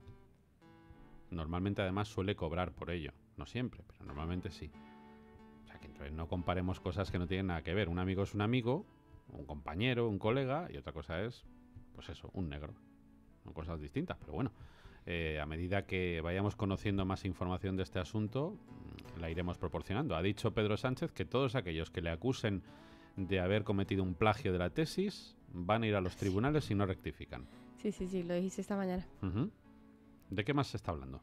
Del Congreso también, que vota hoy jueves el decreto para sacar a Franco del Valle de los Caídos. Los restos. Los restos, sí, perdón. El decreto saldrá adelante en la Cámara sin votos en contra, aunque sin unanimidad, porque pues el PP y Ciudadanos se van a abstener. Así que el Congreso dará luz verde a la exhumación de Franco, que luego tendrá que ordenar el Consejo de Ministros. Bueno, pues nada, estaremos muy atentos a lo que salga. Por supuesto, la gente criticando, otra gente a favor. Bueno, las peleas de todos los días, los encuentros de opiniones todos los días en redes sociales. Lo que está claro es que este gobierno está para asuntos importantes de la ciudadanía, ¿eh? Sacar los restos de Franco del Valle de los Caídos, las tesis doctorales, en fin, esto es lo que le gusta al Partido Socialista, la ley de la eutanasia. A esto se dedica en vez de arreglar la economía, que es en realidad para lo que tendría que estar trabajando. Pero en fin, ¿qué le vamos a hacer? Habrá que esperar para eso. Así es, Rafa. Ya para terminar, la historia de un padre que es un dibujante y es creador de dibujos animados, y lo que ha hecho es coger los dibujos, los garabatos que hacen sus hijos y recrearlos de manera digital. Muestra todo el proceso que hace en YouTube y en su cuenta de Instagram pues ha superado los 160.000 seguidores en menos de un año. Vaya. Además de publicarlo en sus redes sociales, pues ha sacado un libro completo con las ilustraciones de su hijo que salió a la venta en Francia y próximamente va a salir en Japón, que es donde él vive, donde ha participado en series conocidas allí de anime. Bueno. Una pregunta, Andrea. ¿Mañana cuando te subas al coche vas a mirar a los pedales a ver si hay una serpiente? Obvio.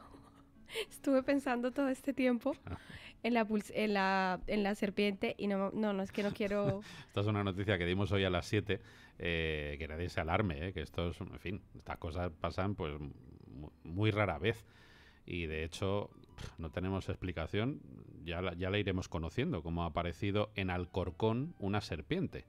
Estaba en un primer momento en el parabrisas del coche de una ciudadana que iba a subir para conducir.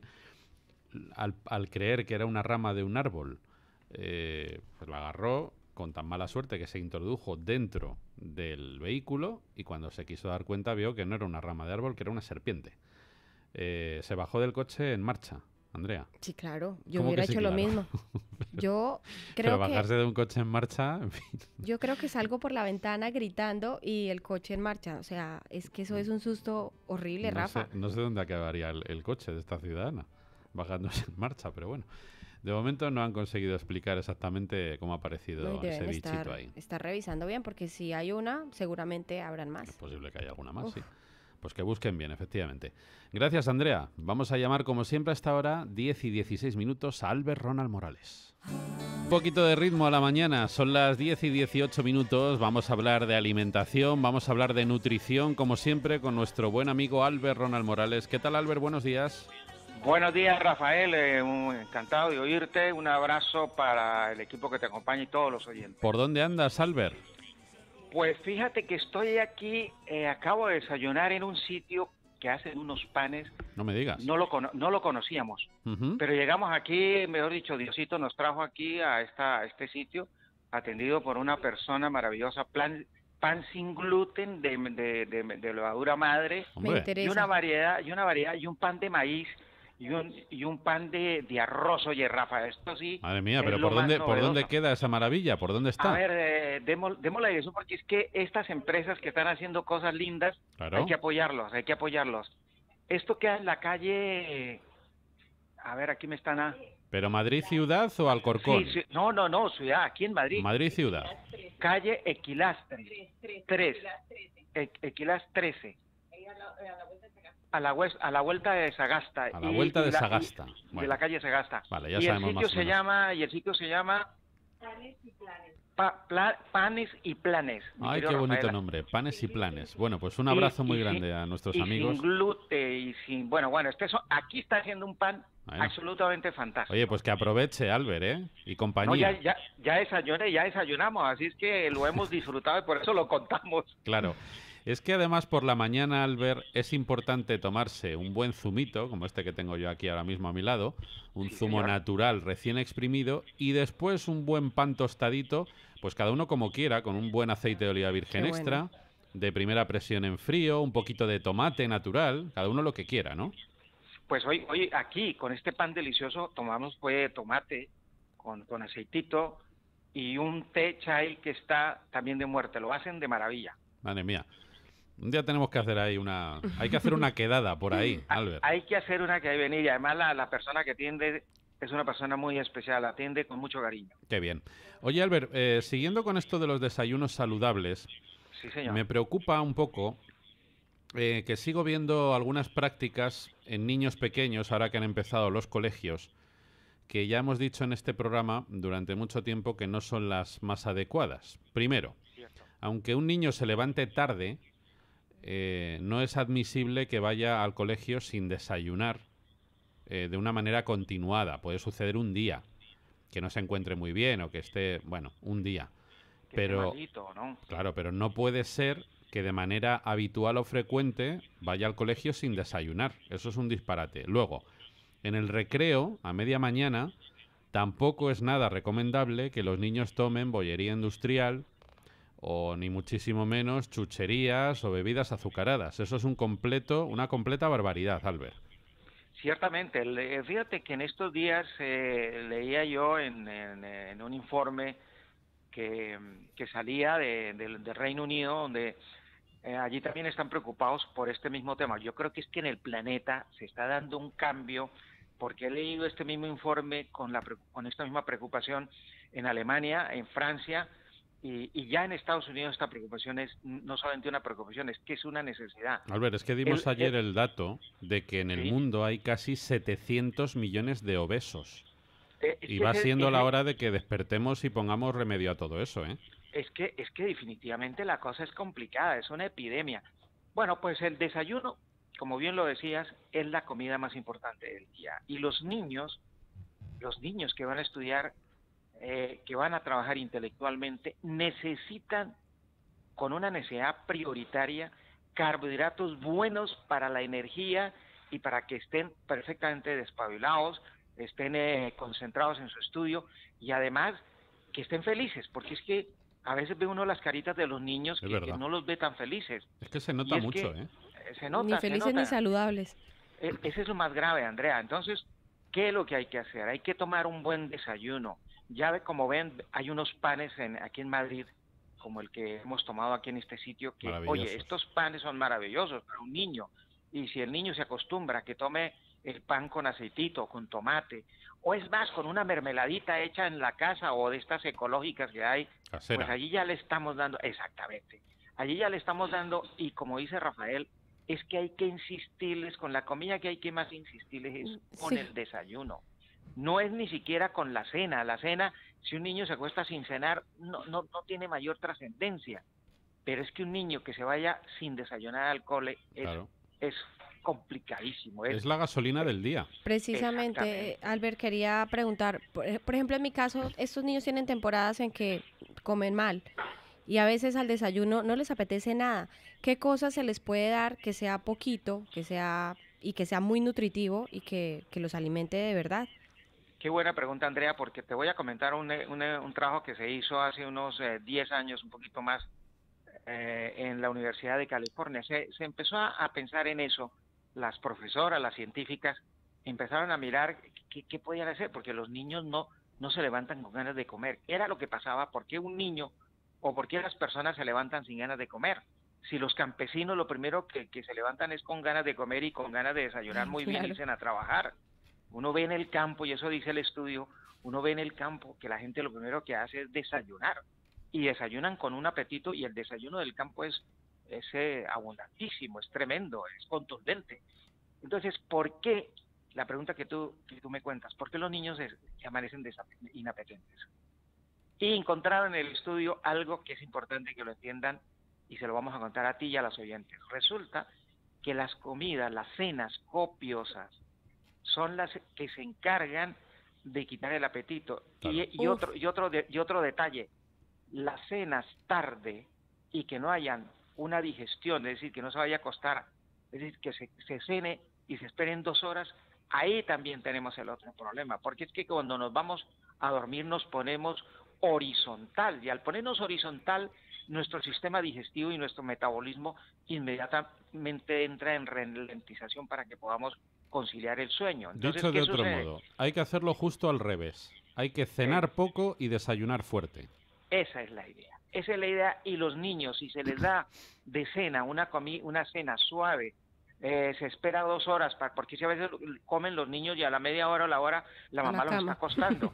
Entonces, eso se está haciendo mal. Eso dice este estudio, y lo han hecho mujeres científicos de la Universidad de California. Lo hicieron hace unos 12 años. Claro. Y el resultado es ese. Entonces, mirando la experiencia que se tiene, ciertamente, es que tú te comes una cena bien copiosa y te acuestas inclusive a las 2 horas. Claro. Le garantizo que al otro día no tienes ganas de desayunar, sino para allá después de las 10 de la mañana, si acaso. Real. Hay que cenar poquito y entonces te pasa como a mí, que a las 5 me doy un desayuno de emperador, Albert. Hombre. Me como lo que me pongan. Claro, yo me acuerdo cuando yo hacía el programa en Radio Nacional de 3 a 6 de la mañana, que a las 6 de la mañana yo llegaba a mi casa. Hombre. que ladraba del apetito que llevaba. Era impresionante, claro, porque desde las 2 estaba despierto. Entonces, es eso. Pero el estudio lo que demuestra es eso, que se ralentiza en el momento en que uno se pone horizontal, y por otro lado, pues la comida copiosa, al ralentizarse, se hace una digestión demasiado lenta total, que a las 6 o 7 de la mañana que uno se levanta todavía está haciendo digestión. Claro, y si pasa en nosotros, los adultos, en los niños lo deben notar mucho más. Tenemos muy poquito tiempo hoy, pero sí lo justo para dar nuestro plato del día rapidísimamente, Albert, ¿te parece? Claro que sí, me parece estupendo. Bueno, hoy vamos a tomar al mediodía, atención a este plato, qué rico y qué buena pinta tiene. Pasta con remolacha, queso y langostinos. Uy, qué rico.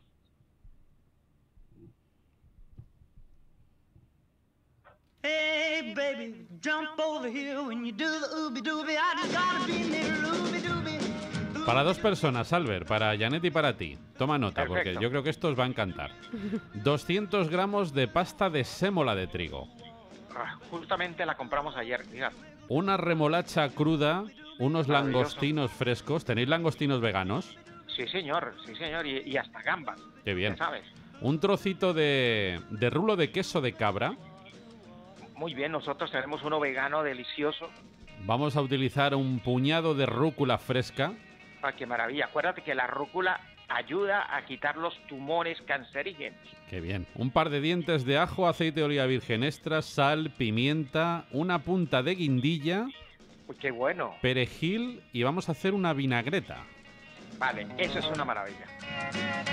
Vamos a pelar bien la remolacha, la rallamos sobre un bol, añadimos medio ajito picado, sal y perejil. Aliñamos ahí con una vinagreta, que podemos hacer pues con el aceite, un poquito de sal y unas gotas de limón, y mezclamos bien. Vamos a laminar el resto del ajo y la guindilla y sofreímos todo en una sartén con un poquito de aceite. Pelamos los langostinos, los retiramos los intestinos con la punta de un cuchillo, lo que es la tripa, para evitar, bueno, pues alergias y problemas. Vamos a incorporar a la sartén, vamos a añadir un poquito de perejil picado y reservamos. Cocemos la pasta en un cazo con agua hirviendo. Vamos a escurrir, la pasamos a la sartén con los langostinos, salpimentamos, servimos la remolacha en el fondo del plato, Albert, ponemos la pasta sobre la remolacha, le ponemos por encima desmenuzado el queso de cabra y le ponemos un buen puñadito de rúcula aliñada con la vinagreta. Vaya plato 5 estrellas, Albert. Y para hoy que está haciendo calor. Oye, es curioso porque hoy otra vez volví a amanecer yo con sofoco, con calor. Hasta ahora ya está haciendo un calor. Pues este plato es para esto. Es muy fresco, ¿Qué tiene ¿verdad? este plato? Sí, fresquísimo, y además, fíjate, es un plato riquísimo en fibra, a pesar de que lleva la pasta, pero como es de sémola, claro, ahí nos va a ayudar. Bueno, fibra suficiente, pero tenemos proteína, fíjate, tenemos un 9% de la pasta, los langostinos tienen un 24%, el queso tiene un 18%, como ves, la cantidad de proteína es más que suficiente. Luego tenemos vitaminas, sales minerales, oligoelementos, micronutrientes, y tenemos antioxidantes en una proporción impresionante. Es decir, que el plato se constituye en un plato para hoy que está haciendo calorcito. Hoy al mediodía este plato nos caería a la mil maravillas, porque sería un plato completo. Ahí no necesitamos ponerle más, si acaso una infusión de manzanilla o un tecito de los que me acabo de tomar, un tecito chai, y nada más. Ahí quedamos con una comida absolutamente maravillosa, nutritiva y apta para niños y para todas las edades. Este es un plato apto para todos. Albert, ¿y serviría o valdría para cena también, o ya por ser sémola de trigo mejor no tomarla en la cena? No tiene ningún problema. No tiene ningún problema, bien, porque está la remolacha, que es muy digestiva. Muy bien. Y al tener la remolacha nos va a ayudar a mover más rápido. Es que a la cena tenemos que escoger alimentos que sean muy digestivos o que tengan buena fibra. Tú ya lo sabes, Andrea. Esto se lo pones a tus muñecos y no dejas ni una miga en el plato. Y al muñeco grande, que seguramente repite. Muñeco grande.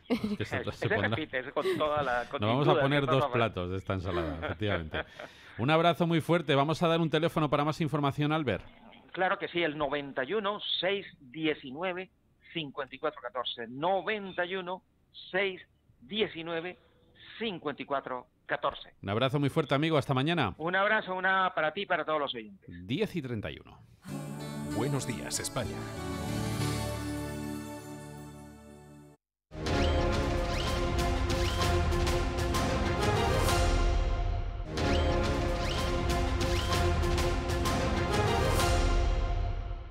Las 10:36, seguimos en directo en Radio Inter, Grupo Intereconomía. Hoy 13 de septiembre es el Día del Legado Solidario. A lo largo de la historia ha habido grandes mujeres y hombres que han dejado en herencia un mundo mejor. Científicas, inventores, médicos o humanistas, entre otros muchos. Han aportado a las generaciones futuras legados tan valiosos como la imprenta, la penicilina o la defensa de los derechos humanos. Pero también hay muchas personas anónimas, ciudadanos de a pie, que han dejado un legado muy importante a través del testamento solidario de UNICEF. En UNICEF se invita a que cualquier persona, cuando haga su testamento, considere la posibilidad de incluir en él a UNICEF. De esta forma, el día de mañana proporcionará educación, medicinas, protección y nutrición a miles de niños vulnerables. Su vida les dará más vida. Cualquier aportación, por pequeña que sea, significará un cambio decisivo en la vida de muchos niños en todo el mundo. Para hablar de este interesantísimo asunto, tenemos aquí en el estudio a Silvia Llorens, que es portavoz de UNICEF Comité Español. ¿Qué tal, Silvia? Muy buenos días. Muy buenos días. Gracias por estar con nosotros. Gracias a vosotros por esta oportunidad. Creo que es un tema muy importante sobre el que todavía me parece que se conoce poco. ¿Por qué es importante incluir a UNICEF en el testamento? Bueno, pues porque es una forma de colaborar, primero un poco desconocida en España, aunque es muy conocida en otros países, de personas que a lo mejor en este momento no pueden colaborar de una forma, de forma económica, ¿no? Y pensar, bueno, pues que en el futuro sí lo vamos a poder hacer. Es decir, vamos a poder dejar este mundo todavía continuando con nuestra colaboración, aunque no estemos, ¿no? Si una persona tiene hijos o quiere dejar su herencia a alguien, ¿puede incluir a UNICEF en su testamento? Claro. Depende un poco de tu situación personal. Es decir, si tienes hijos, nuestra ley es bastante clara y hay un porcentaje del patrimonio que debes dejarlo a tus hijos, dependiendo de en qué provincia o qué región nos encontremos. Pero en general son 2/3, ¿vale? Pero luego tenemos 1/3 de libre disposición con el que podemos hacer lo que nosotros queramos, ¿eh? Entonces, en esa parte tú puedes incluir a UNICEF y dejar una parte de tu patrimonio. En concreto, ¿qué se puede dejar a UNICEF? Pues mira, cualquier cosa que sea susceptible de tener un valor económico, ¿no? y de venta. Es decir, que lo más fácil es dejar pues dinero en una cuenta corriente o un depósito, pero también podemos dejar unas acciones, unos fondos de inversión, incluso bienes inmuebles. Hay personas pues que a lo mejor nos dejan su piso o unos terrenos, etcétera, y luego pues cosas que tengan valor y que podamos vender, como joyas, obras de arte. Lo importante es saber que UNICEF no especula con ello, es decir, lo ponemos a la venta en el momento en que lo recibimos para poder destinar esos fondos a nuestra misión, que es ayudar a salvar la vida de miles de niños en todo el mundo, ¿no? Qué bien, Silvia. Quisiera, perdón, Rafa, preguntar, ¿cuál es el paso a paso que debe hacer una persona que quiere hacer su testamento, así sea muy joven? ¿Cuál es el paso y qué es lo que debe seguir para poder dejar alguno de sus bienes a UNICEF? El primer paso es la reflexión, es decir, pensar del patrimonio que yo tengo o que voy a tener en el futuro, qué porcentaje le quiero dejar a UNICEF. Una vez que tengamos esa decisión tomada, es acudir al notario que tengamos más cercano, ¿eh?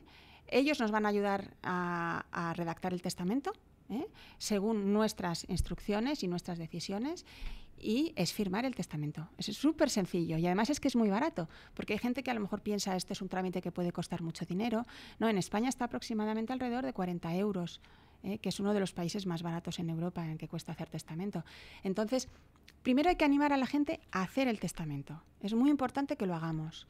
Y segundo, que si tenemos la oportunidad de incluir a UNICEF con una aportación, por muy pequeña que sea, todo va a ayudar en el futuro. Estamos hablando de la desnutrición, de vacunas que van a salvar la vida de miles de niños. Es decir, en realidad es una decisión que beneficia a todos. A todos. Hace a la idea de que nosotros en UNICEF vacunamos al 45% de los niños en todo el mundo. Increíble. Somos la principal organización que realiza este tipo de trabajo en coordinación y con la colaboración de muchas otras organizaciones, de gobiernos de los países, pero es que casi la mitad de los niños se vacunan en el mundo gracias a UNICEF y gracias sobre todo a las aportaciones de nuestros socios y de las personas que incluyen a UNICEF en su testamento. Según veo aquí, existen 3 formas de incluir a UNICEF en un testamento, Silvia. Sí, depende de tus circunstancias personales, o bien los puedes poner como coheredero. Si tienes hijos, por ejemplo, pues una parte lo puedes incluir para UNICEF. Si no tienes hijos, puedes destinar todo tu patrimonio a UNICEF designándole heredero universal, o puedes decidir hacer un legado, que es destinar algo concreto, un bien concreto, un vehículo, un piso, unas joyas o un dinero en efectivo, pero una cantidad concreta. Estábamos hablando, antes de entrar en antena, de algo que a mí me parece que es importante también que hoy subrayemos, y es la importancia de hacer el testamento. O sea, como primer paso a poder hacer después un testamento solidario, pero simplemente la idea de plantearse, oye, es que al margen de la edad que yo tenga, que sea mayor o joven o de mediana edad, es que es bueno tener un testamento hecho. Exacto, es que nos encontramos con muchas personas que a lo mejor pues están rondando los 40 o los 50 y que dicen, no, yo todavía es que soy muy joven para hacer testamento. Es cierto que es joven y que además siempre pensamos que esto no va a llegar hasta dentro de mucho tiempo. Y así es, y eso es lo que esperamos de verdad. Pero es un trámite burocrático que debemos hacerlo. Hay mucha gente que tiene un seguro de vida y nadie se pregunta por qué voy a tener un seguro de vida tan joven, ¿no? Pero sin embargo lo tienen y eso no te preocupa. Pues por la misma razón, es decir, dejemos las cosas bien hechas, las cosas bien escritas y claras, y eso no significa que nos vayamos a morir ya por hacer el testamento. Además, el testamento se puede corregir las veces que uno necesite. Insisto, en España el precio medio de hacer un testamento son 40 euros. Sí, es que no es una cantidad importante. Prohibitiva en absoluto. Está muy bien. Si incluimos a UNICEF en el testamento, Silvia, ¿cómo sé yo personalmente que se va a cumplir mi voluntad? Hasta ahora siempre hemos hecho cumplir la voluntad de todas las personas que nos han dejado su herencia, y ese es el compromiso que tiene UNICEF siempre. Los fondos que nosotros recibimos se destinan íntegramente a la labor de UNICEF. ¿Por qué? Porque estamos exentos. Es decir, en la mayor parte de las herencias que se reciben hay unos impuestos que hay que pagar por parte de los herederos, ¿no? Sobre todo cuanto más te alejas en los grados de consanguinidad. Pero las organizaciones como UNICEF estamos exentas, con lo cual todo lo que nos dejen va íntegramente a UNICEF. Y va íntegramente, en el momento en que lo vendamos, a los programas para los que trabajamos, ¿no?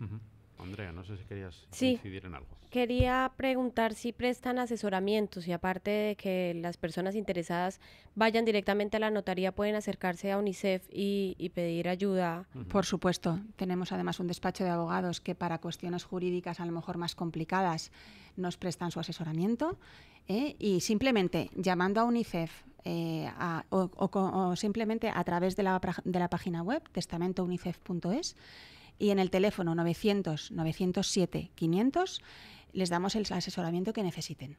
Bueno, como nuestros oyentes, a los que conocemos desde hace muchos años, son más de llamar que de escribir, vamos a repetir ese teléfono, apunten, 900-907-500. Lo repito, 900-907-500. UNICEF, para informarse y para dar este paso, me parece que muy importante, del testamento solidario. Silvia, ha sido un placer conocerte. Muchísimas gracias. Muchísimas gracias a vosotros, de verdad, y a los oyentes por escuchar pues, toda esta información. Y enhorabuena por esta estupenda iniciativa. Gracias. Son las 10:45. Buenos días, España. Son las 10:52. Bueno, tenemos comunicación telefónica con un buen amigo de esta casa, Pablo Linares, presidente de la Asociación para la Defensa del Valle de los Caídos. Don Pablo, ¿qué tal? Muy buenos días. Muy buenos días, don Rafael, y gracias, como siempre. Encantado de poder saludar a un buen amigo, a una gran persona y un hombre que está haciendo una labor absolutamente encomiable, como la de tantas personas que, desde luego, estamos en contra de estas absolutas aberraciones que se están haciendo con un lugar maravilloso. Por eso, les queremos invitar a una conferencia el próximo jueves, día 27, a las 6:30 de la tarde, Las grandes verdades y mentiras del Valle de los Caídos, ¿verdad, Pablo? Así es triste que tengamos que seguir defendiendo que el Valle de los Caídos es desde el mismo momento de su concepción un lugar de verdadera reconciliación, pero las circunstancias son las que son, y dado el gobierno el que nos ha tocado sufrir, un gobierno no votado, por otra parte, pues tendremos que seguir en cumplimiento de la labor que nos encomendamos el día que legalizamos la Asociación para la Defensa del Valle de los Caídos. Pues tendremos que seguir saliendo al paso de todos los mitos y leyendas que rodean el valle, mucho más radicalizados en estos momentos por cuestiones que todos sabemos. Es importantísimo siempre, pero hoy en día, especialmente combatir la mentira de una forma feroz, y precisamente para eso está el Grupo Intereconomía, para combatir la mentira, aunque sean mentiras de consenso, aunque sean mentiras con las que no discrepa casi nadie, por miedo. Nosotros preferimos la persecución y el insulto a la cobardía, y estamos en tiempos de defender la verdad. Por eso, precisamente, el Club de Amigos de Intereconomía celebra estos actos, estas conferencias, donde distintos expertos, de manera absolutamente independiente, esto es muy importante subrayarlo, dan a conocer información absolutamente cierta y comprobada, porque tú además llevas muchísimo tiempo leyendo, investigando y defendiendo el Valle de los Caídos, Pablo. Desde luego. Yo siempre recalco una cosa, porque además no solo estoy extraordinariamente orgulloso de mi condición de nieto de un trabajador republicano del Valle de los Caídos, sino que desde el otro día lo estaba calculando, ya casi 35 años, estamos recopilando todo lo concerniente a la construcción del Valle de los Caídos, y que desmonta sin ninguna duda todo lo que esa leyenda negra que ha rodeado siempre el Valle de los Caídos. Nosotros estamos en disposición de demostrar a quien quiera, donde quiera y como quiera, documentalmente, que todo lo que se cuenta del Valle de los Caídos es rigurosamente falso. No es que se asemeje a lo que cuenten, es que es diametralmente opuesto. El mito de los presos en la construcción, el mito de los muertos en la construcción, etcétera. Todo esto lo tendremos oportunidad de plasmarlo y de contárselo a los buenos amigos del Club de Amigos de Intereconomía el próximo día 27. Bueno, pues no se lo pierdan, ¿eh? Hay que llamar. Ya saben que en el Club de Amigos hay que llamar antes, porque hay que reservar plaza para que todo el mundo esté en su sitio cómodamente sentado y no haya que pasar apretones, aunque si es necesario sacar más sillas. Ya saben ustedes que Paula y Ana sacan las que sean necesarias. Pero mejor llamar al 91 616 2464. Lo repito, 91 616 2464 para escuchar en directo al gran Pablo Linares el día 27 a las 6:30 de la tarde las grandes verdades y mentiras del Valle de los Caídos. Pablo, un abrazo muy fuerte y enhorabuena por esa labor, ¿eh? Y exactamente lo mismo para vosotros, y nuestro rotundo agradecimiento al Club de Amigos de Intereconomía y al Grupo Intereconomía por extensión, porque sois de los muy pocos que estáis preocupados en que la verdad salga adelante. Un abrazo muy grande, muchísimas gracias. Gracias, un abrazo, amigo. Las 10:56, vamos a hacer una pequeña pausa. A las 11, la información en el boletín de nuestros compañeros. Después, ya lo saben, una hora dedicada a la salud natural con el doctor Juan Márquez. Y 2 teléfonos a los que pueden llamar si lo desean. 91 535 1614 o 533 9021. Son las 11 de la mañana, las 10 en Canarias. Muy buenos días. El presidente de Ciudadanos, Albert Rivera, ha anunciado que su formación va a pedir que el jefe del Ejecutivo, Pedro Sánchez, comparezca en el Congreso de los Diputados en pleno para aclarar las dudas razonables que dice existen sobre su tesis doctoral, y le ha exigido además que la haga pública en formato digital para poder investigar si ha sido plagiada. El señor Sánchez tiene que dar la cara en el Congreso de los Diputados, en vez de amenazar con querellas, su derecho, pero esto no es judicial, es política. Y como es política, el presidente de Gobierno, en vez de señalarnos con el dedo, lo que tiene que hacer es venir al Congreso a explicar de arriba abajo si esa tesis la hizo él, si en esa tesis hay plagios, cómo se realizó esa tesis, quiénes eran los que estaban en el tribunal, si tenían algún vínculo con su partido. El partido mayoritario, tanto en el Congreso como en el Senado, el Partido Popular, entre tanto, quiere que el presidente se explique, pero no pretende que lo haga en sede parlamentaria. A su secretario general, a Teodoro García Egea, le basta con que lo haga ante los periodistas. Lo que pedimos es que el señor Pedro Sánchez haga el mismo ejercicio de transparencia que hizo en su momento el señor Casado, que se encierre durante más de 2 horas con 60 periodistas y explique de una forma tranquila, como hizo el señor Casado en su momento, todos los pormenores de los que ahora se le acusan con las informaciones que hemos conocido en distintos medios. Y desde el Partido Socialista, su vicesecretaria general, Adriana Lastra, cree que todo esto no es más que una estrategia para obviar asuntos importantes que trata el Congreso, como en esta jornada, sin ir más lejos, la exhumación de Franco. Lastra defiende el derecho, además, de Pedro Sánchez a defenderse. El presidente del Gobierno tiene su tesis en la universidad. Es una tesis que ha redactado él y, por supuesto, como cualquier ciudadano, tiene derecho a defenderse de las mentiras y difamaciones que hoy aparecen en algunos medios de comunicación. Y el ministro de Exteriores, Josep Borrell, ha confirmado que España va a mantener el contrato de venta con Arabia Saudí de 400 bombas guiadas por láser porque dice no ha encontrado razón alguna para incumplirlo. Entre los argumentos dice también que no causarán estos dispositivos daños colaterales ya que son de alta precisión. Y por otro lado, cambiamos de asunto porque de cara al relevo al frente de la COE, el actual vicepresidente Antonio Garamendi ha presentado su candidatura y ha explicado aquí en Capital cuáles son los criterios con los que abordará su presidencia si sale elegido. Primero, defender la figura del empresario, yo creo que es clave, y lo que me pongo es al servicio de todas las empresas y de todos los empresarios para representar lo mejor posible en cada momento.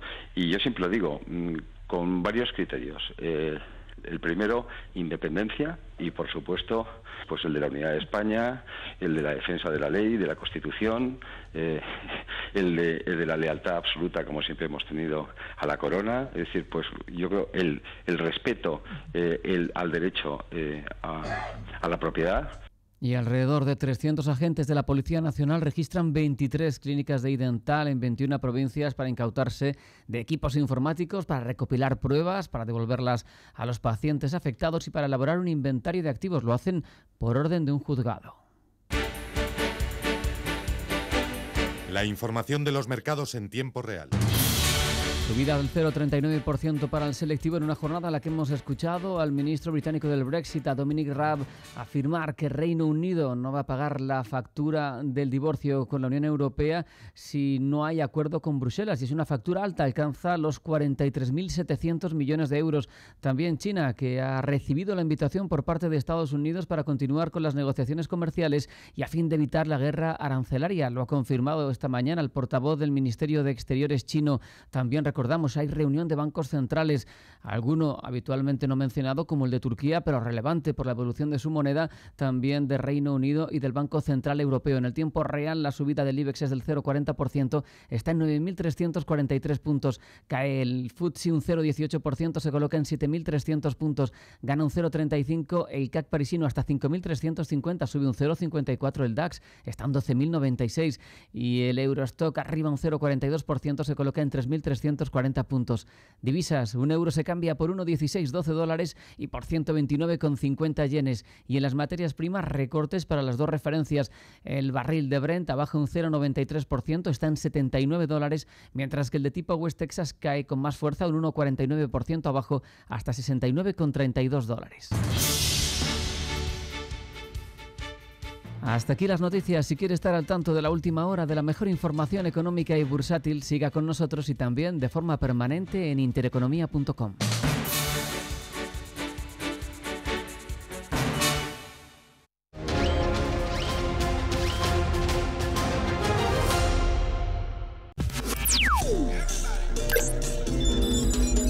Now everybody